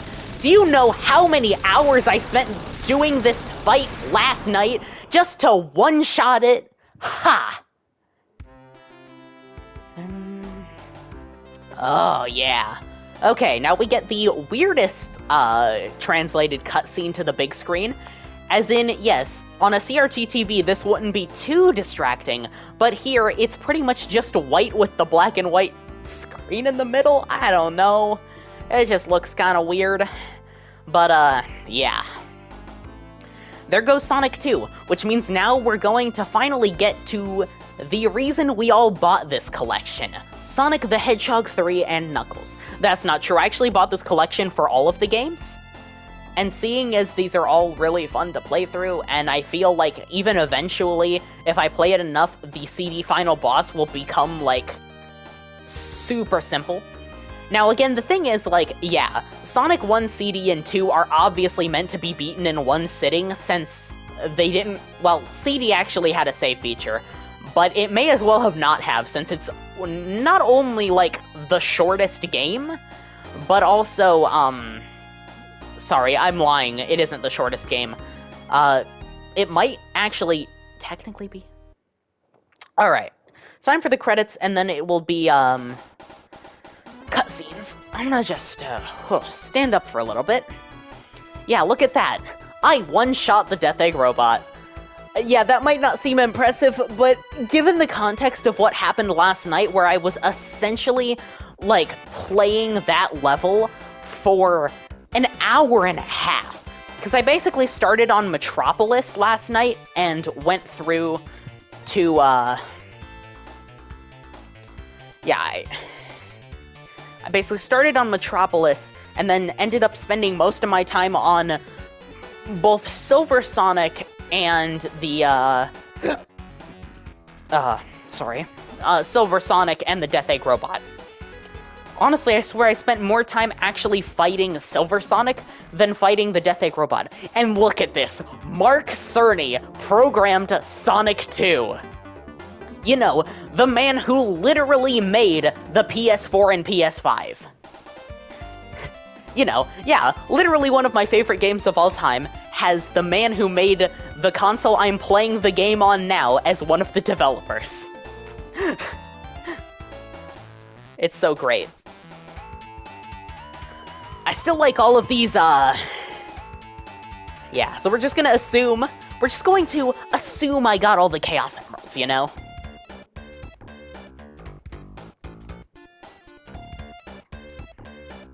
Yep, and Masato Nakamura once again. And it's funny, yeah, no, because with, Sonic 3, even though all the tracks that Brad Buxer works on, and Michael Jackson, actually. Yuji Naka did literally say Michael Jackson. So, yeah. All those tracks are gone, but Brad Buxer is still credited for some of the music. Which is funny, seeing as none of the music he actually worked on is in the game anymore.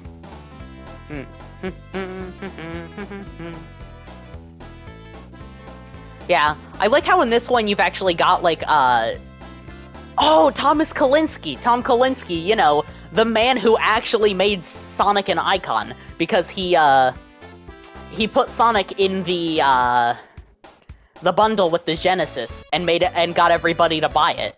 Sega of Japan was so angry, like, absolutely against it, but it was good he did it, because otherwise we wouldn't be here today, probably. Alright. Yeah.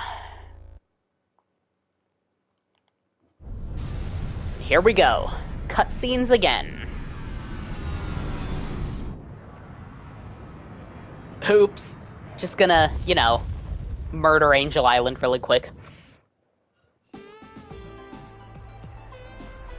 I do like the realization that, yeah, Robotnik really would have crash-landed right next to the Master Emerald.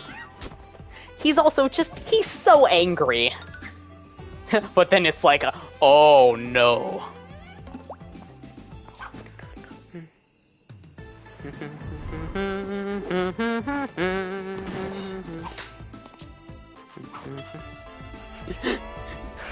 It's like, oh yeah, look at this. Yeah, sure. Sonic and Tails are definitely villains. I do like that villainous Tails, though. It's like, this is theoretically like the first person Knuckles has ever met. And he trusts him immediately because, well... I mean, like, well, why wouldn't you?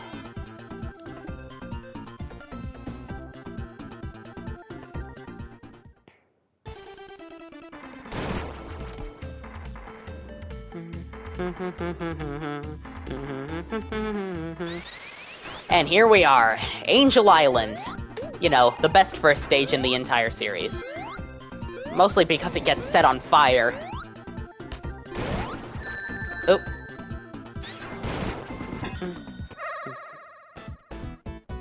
Alright, we're actually gonna try for the Chaos Emeralds this time, since I... know where they are.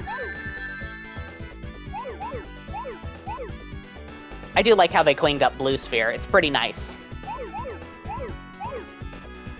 Well, I like how they cleaned up all the special stages, actually. Except for, you know, Sonic 1. But that's just a problem, is I don't like Sonic 1's special... I missed the D-pad. My thumb just completely missed the D-pad. You know, I can spend 1 coin. I can't let this embarrassment, stand. I've literally played this special stage I don't know how many times. And to let something like that trip me up, just, uh-oh, that's not a good idea. I also think I went backwards this time, so, gonna have to go around.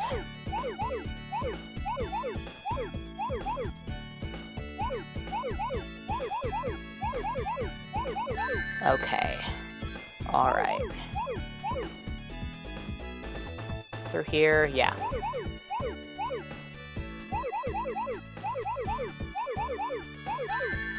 I hope they do an update that kind of cleans up some of the audio in 3 and Knuckles. That's kind of my only complaint with the game so far, is really the 3 and Knuckles audio. For whatever reason, it doesn't sound quite right.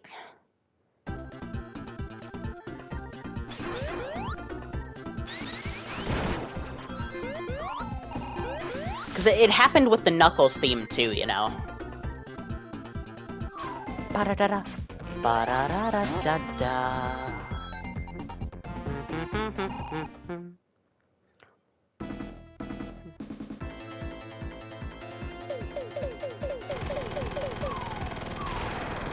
Like, I saw this one review that, put it quite well. Essentially, most people won't notice a thing, but if you played a ton of 3 and Knuckles back in the day, you're probably going to, be a bit hurt by all of the, changes. Which, you know, that makes sense. I mean, I played a lot of 3 and Knuckles, before this, obviously. I bought Sonic 3 on Steam so I could play 3 Air, and I think, you know, I am a little disappointed with kind of, like, the audio quality, but that's really it. Actually, no, I actually do have one other thing. It's mostly that, you know, the prototype tracks sound better than the tracks in the game. Like, how is that possible? Why would you actively downgrade the tracks? Now, I'm going to say I do like the versions that are in the game a little. I don't hate them, but gosh, it's just, like, when there are literally better versions of the tracks available online and everywhere else, and it's not even like a remix, it's literally just the version that Sega made back in '93. And they won't put it in the game. It's just kind of frustrating. But again, that is such a tiny portion, and I'm not gonna say, like, the songs sound horrible or anything. They are perfectly passable songs for the levels they're in. It's just really the, you know, just the general, like, you really couldn't have done a better job. And this goes back to the fact of, like, well, how much time did Sega actually give Jun Senoue to develop the soundtrack? Was he given a lot of time, or was it more along the lines of, like, a couple weeks? Did they just spring this on,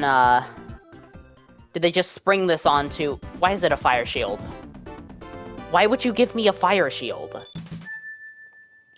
The whole point of the level is that you were giving me a water shield so that I could... Oh, you know, that's fun. Oh, I hope that doesn't stay. That was, yikes. Yeah, 3 and Knuckles does seem to have quite a few problems. But in terms of, 1/4 of the collection, that's still alright. Okay, it's not really alright, but it's better than nothing. At least Sonic 1, 2, and CD are perfectly functioning, games, and their music sounds great, and everything. Everything is perfect about those.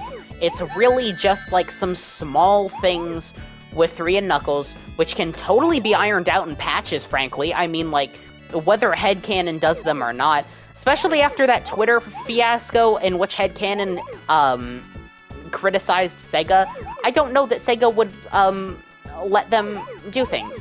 Which, frankly, I don't know why Headcanon would do that. I mean, are you really so hurt about, what happened to, this game that you would rather throw away your chance to work on the next 2D Sonic game and rather leave that to somebody else? Really? I mean, I just don't think that's reasonable to, Oh, good. Jeez. I thought when I was gonna hit the share button, it wasn't gonna show me, But yeah, see, why would you give a fire shield there? It was literally a water shield in the original game for a reason. There was a reason it was there. Now, I'll be honest, it doesn't really matter since they give you a water shield immediately anyway, but still.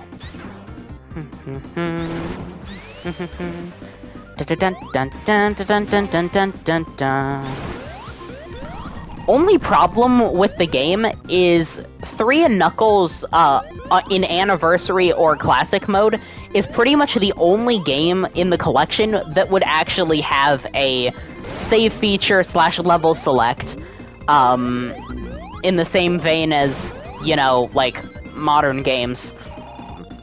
Which is kind of rough because, like, I would love to be able to just, pick levels in Sonic 2. I don't necessarily need to have to or want to have to play it all the way through every time. Not that that's really that much of an issue, especially as you get better, you get faster, you know, you can anticipate things. I mean, hey, look at me compared to yesterday, and I know I keep saying yesterday like you guys were there, and you absolutely were not, but, I mean, I was bad. Alright, can I spam it so much it does the thing again? No. Okay. Fine.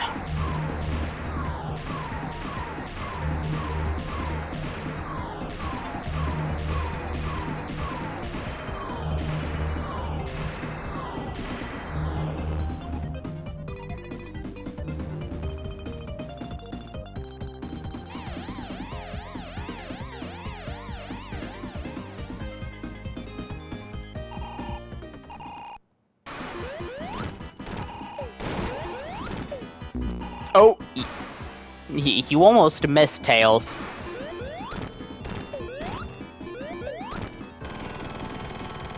Yeah.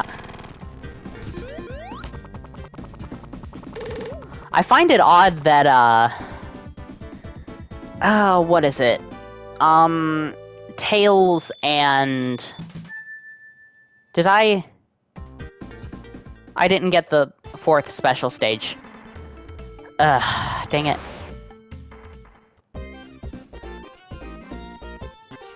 Oh well. No supersonic for me.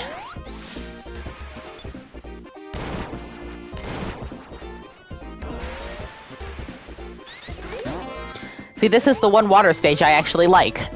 Okay, like, Tidal Tempest is kind of inoffensive, but this one is legitimately good. In every way. This is why people always talk about, like, something like this coming back, but not, Oh. Well, that's kinda weird. Wasn't expecting that to happen. Okay.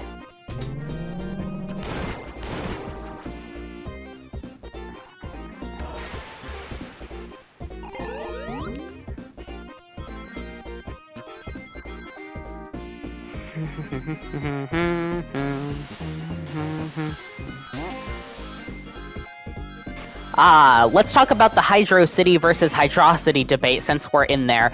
For the longest time, I was more on the side of Hydrocity, but, yeah, you know, and it's mostly because, like, well, does this look like a city to you? And I still don't think it looks like a city. I'm not completely convinced by the other argument. It's just that I am not entirely for Hydrocity anymore. Mostly because, like, the things that Sega has put into Origins kind of suggest, like, both ways?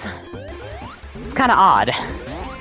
They're obviously fueling the debate, and they actually did use it once to, completely distract from something else they were doing.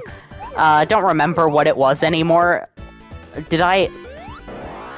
Whatever. Too bad. I'll keep my mitts out of that one again.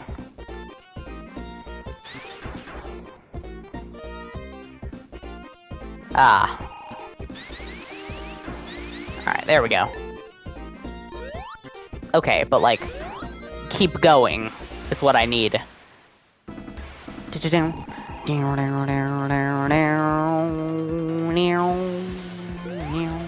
Yeah. Alright, this one... The Mania version is so much harder. In, like, every way. I don't even know how, I don't know what they did to it in Mania to make it do this. But, like... It isn't exactly,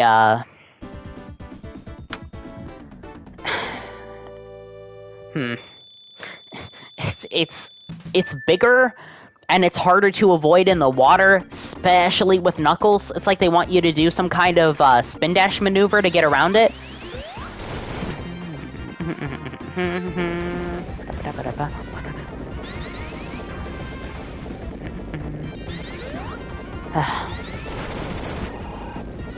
Alright, no, I do not need a 36th coin. Get out of my way.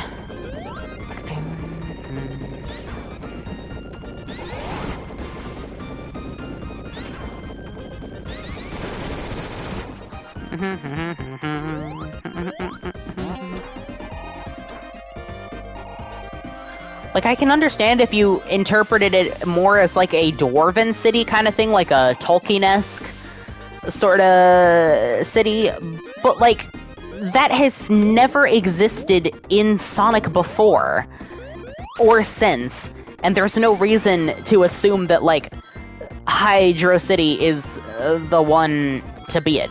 Hydrocity is a velocity pun, so it kind of makes sense since you do go very fast on the water in this stage. But really, that argument has just as little credibility as Hydro City, since, you know, well, the only thing is, like, well, both of them feature a water pun, which is neat, because I'm pretty sure that might be the point. But then certain things say a Hydro Space City, but the actual act title cards says Hydrocity as one word. So, like, I literally don't know what the actual, I don't know what the actual answer is, you know?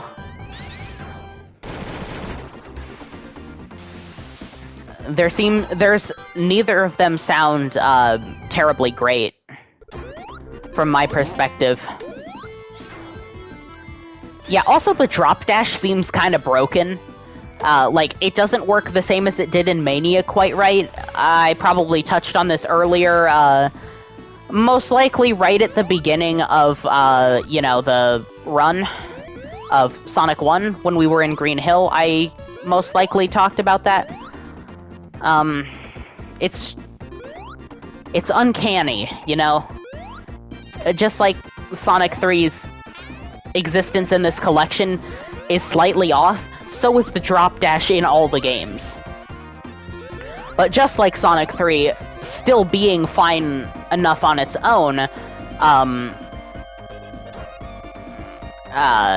there's nothing that's quite stopping you from enjoying either. Sorry, I'm shutting down because I've been playing Sonic straight for like 3.5 hours, maybe 4 at this point, I don't know. I'm probably gonna... I might try Marble Garden. I'll see where I get with Marble Garden. See, I don't think I expect the music to change. At the very least, I would expect an option to specifically come up that allows you to use the prototypes. Which I would absolutely click. I like the prototypes better than what we have right now. But still, I think most of it will end up relating to specifically technical things. Oh, hey, look who it is. It's Knuckles. Uh-oh.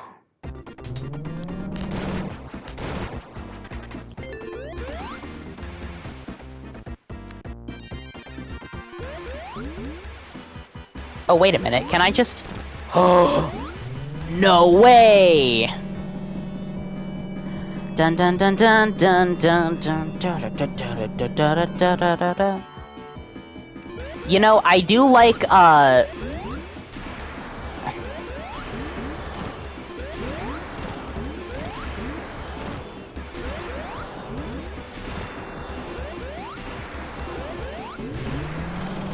There we go. Ah, with a bubble shield, it's so nice. Alright. Yeah, I don't know if I've ever done this fight with a bubble shield before. It'd be good, though.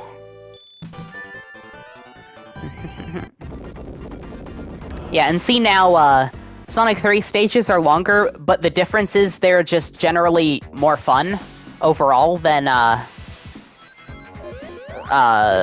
like, Sonic 2 stages. Or Sonic 1 stages, or CD stages. They're just generally better designed, more going on, bigger, more interesting.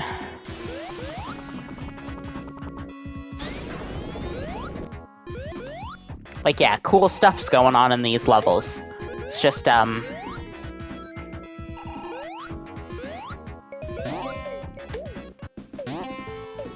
come on, just die. Yeah, one thing oh yeah, this is a bug too. I encountered this, first time I played. The rocks just keep falling for the rest of the level, even though that was literally supposed to be like a 3-second clip. It ended up being, like, literally permanent. Wow.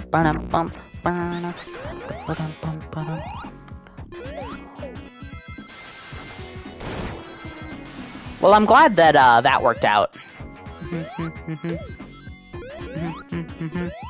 Yeah, I've never actually bothered playing, Marble Garden that much. That might be part of my problem, because it seems like when I actually practice levels and play them a bunch, I seem to get better at them. And while some of you might say, oh yeah, well that's just common sense, Brandon, I go more along the lines of, yes, but when I came up with this philosophy that I generally use for Sonic games, it was like years ago. So many years ago. So that was a fire shield. I don't think I'd want a fire shield here. I just kind of want to do that. And then, because there's that in the way, it gets me. Dang it. That's too bad. I really liked that shield. It was like a son to me. Oh, god damn it. Okay. Fine. Fine. Take your... No, no, no, no. Oh, idiot game. I didn't... Okay. Alright, here we go, finally. Like, still, I wouldn't say this is a bad version. Most of the people who are, saying this version is bad are, like... Let's say, how would I say it? They are actively projecting, their nostalgia onto, like, everything else. Okay. So let me guess, there's a... Okay. Should have seen that coming. I gotta assume there's like a face over here or something. I don't know. I don't know the layout of this level. Like, I know the layout of the other levels fairly well. This one, not so much. Sure, let's try this one. Why not? Hey. Hey, it's a shield of some kind, right?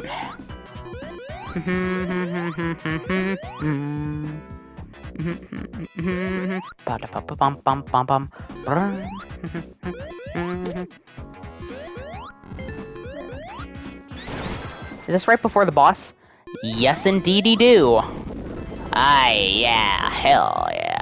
Okay. So gonna... Oh, hey, look who it is. My favorite boss, the Mystic Cave reusing.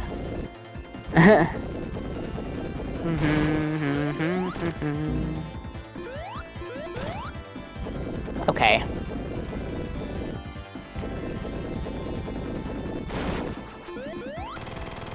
Yeah.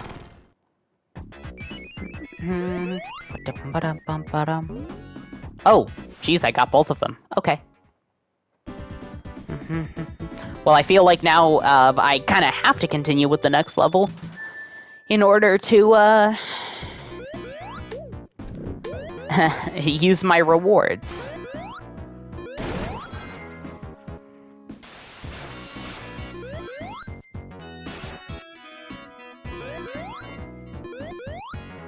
I think, see, Marble Garden has kind of this cool aesthetic of, like... Oh, hi, Robo. Hi, Robotnik. I didn't want to see you yet. Okay.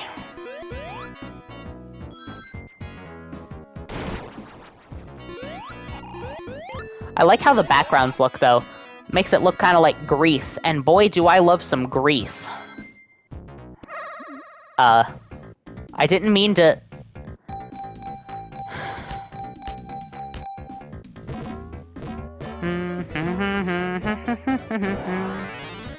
Yeah, sorry.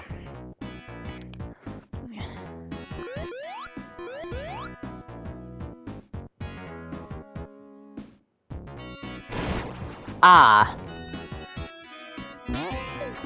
Oh. Well, it's a good thing we had that up there.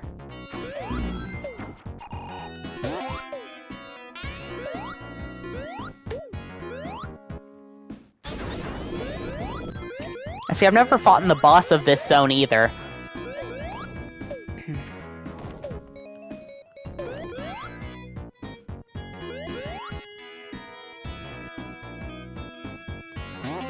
Yeah, we just kind of let the game do its thing, you know?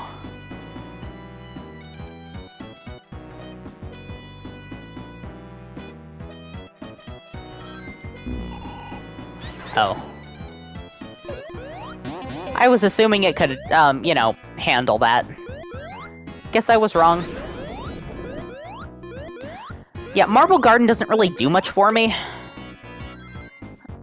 It's when all the other zones in Sonic 3 have, like, these really distinct themes all about them. Like, Ice Cap is kind of a desolate glacier. That hadn't been done before in Sonic. You know, a real jungle had not been done like Angel Island was, until, you know, until Angel Island. Unless you're counting, the 8-bit Sonic 1, which had, you know, Jungle Zone. But I don't count that.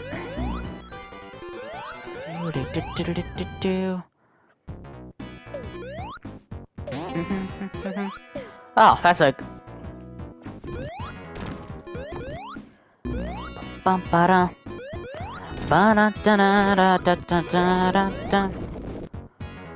Alright, well, I managed to get through... Oh, no!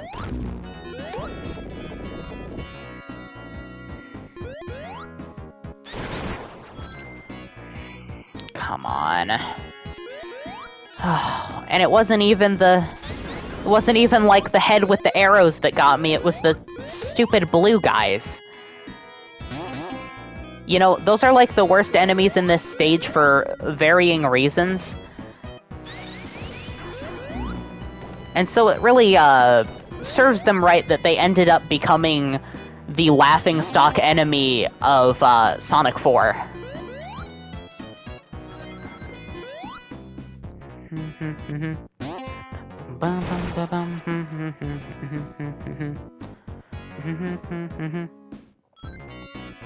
Honestly, I don't know where I'm going. I just assume I'm going in the generally correct direction for, the boss.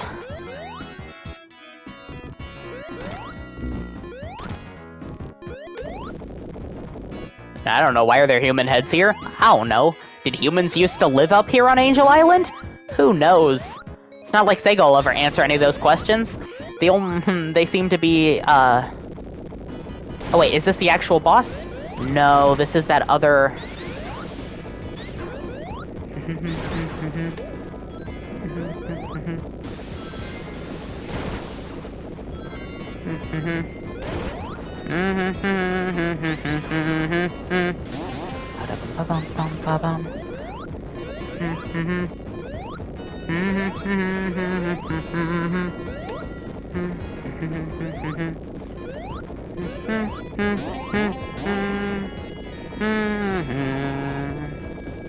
Oh, is that it? Oh! Lovely. Huh. Oh, come on. Come on, man. Okay.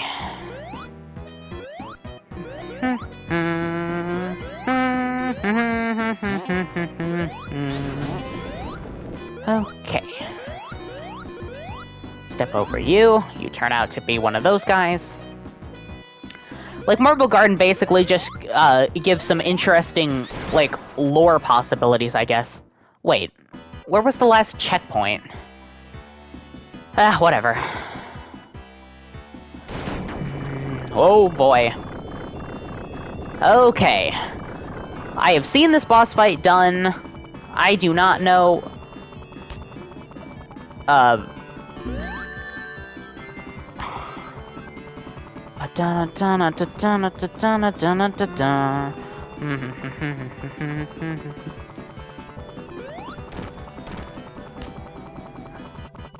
This is like the one time that Tails...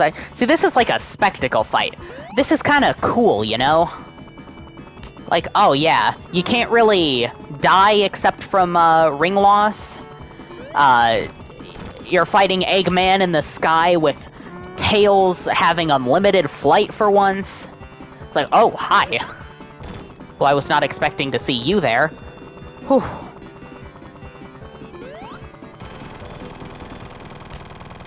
Okay. Well, that was easy.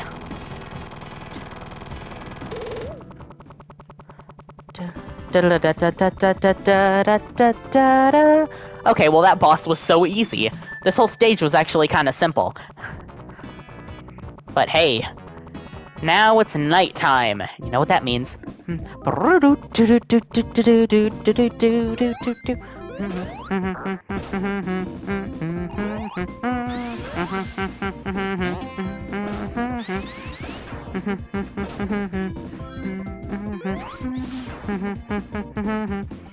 See, this song, while it's still not as good as the, I think this song was the one that got butchered the most out of the, ones that got put in, with Ice Cap Zone 1 being the one that got the least butchered. It's just...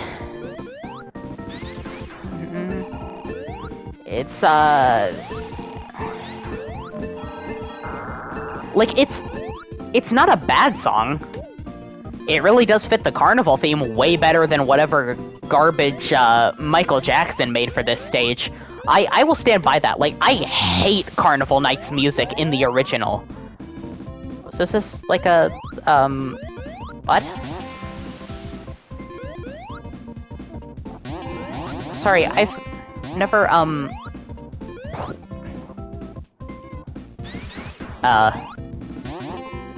okay, well, you know what we've got here? We've got Flight, baby! Okay, I forgot that Flight does that. We've got Flight, baby!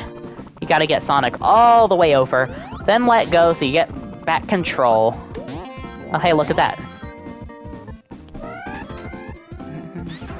It's like I don't actually have a problem with the music.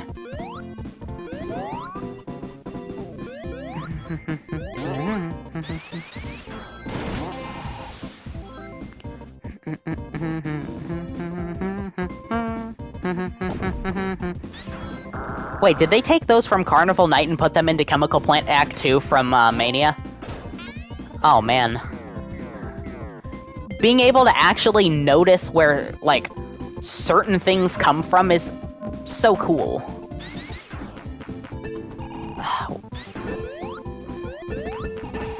Am I all the way back down here? Come on, man.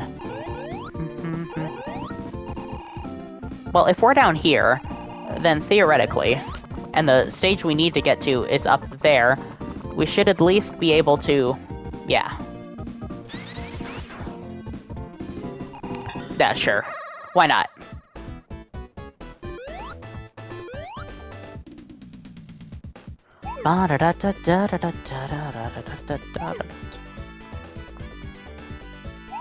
Alright. Yeah, I don't care this time. It's too bad I got 3 of the emeralds. I have completed all 7 special stages before. Not at the same time, but I have.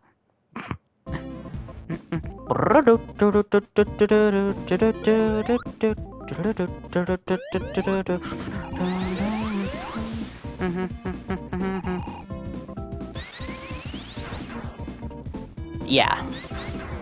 So as it turns out, that whole thing was actually just a distraction for whatever amount of time we spent down there.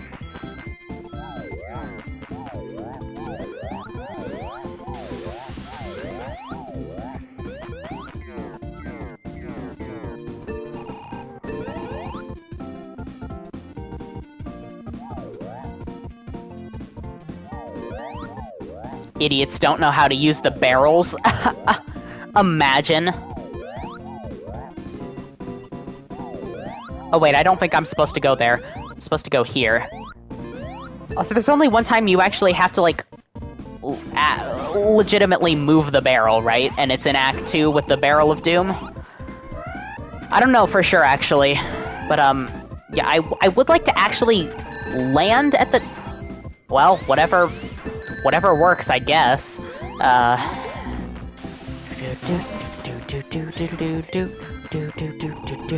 This looks like a boss. Okay. Cool.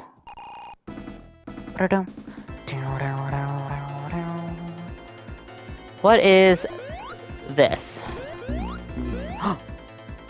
Hey! Man, if my jump had worked. I am actually quite unsure of how to beat the boss. Seems like it's, killing itself? I'm so confused.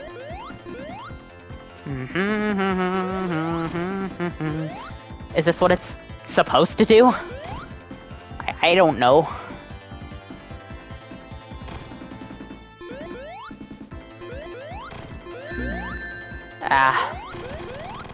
Yeah, okay, I guess so.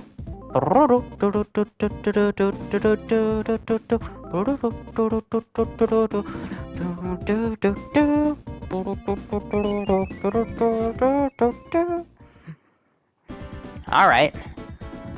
Well, I think that's all I've got for today.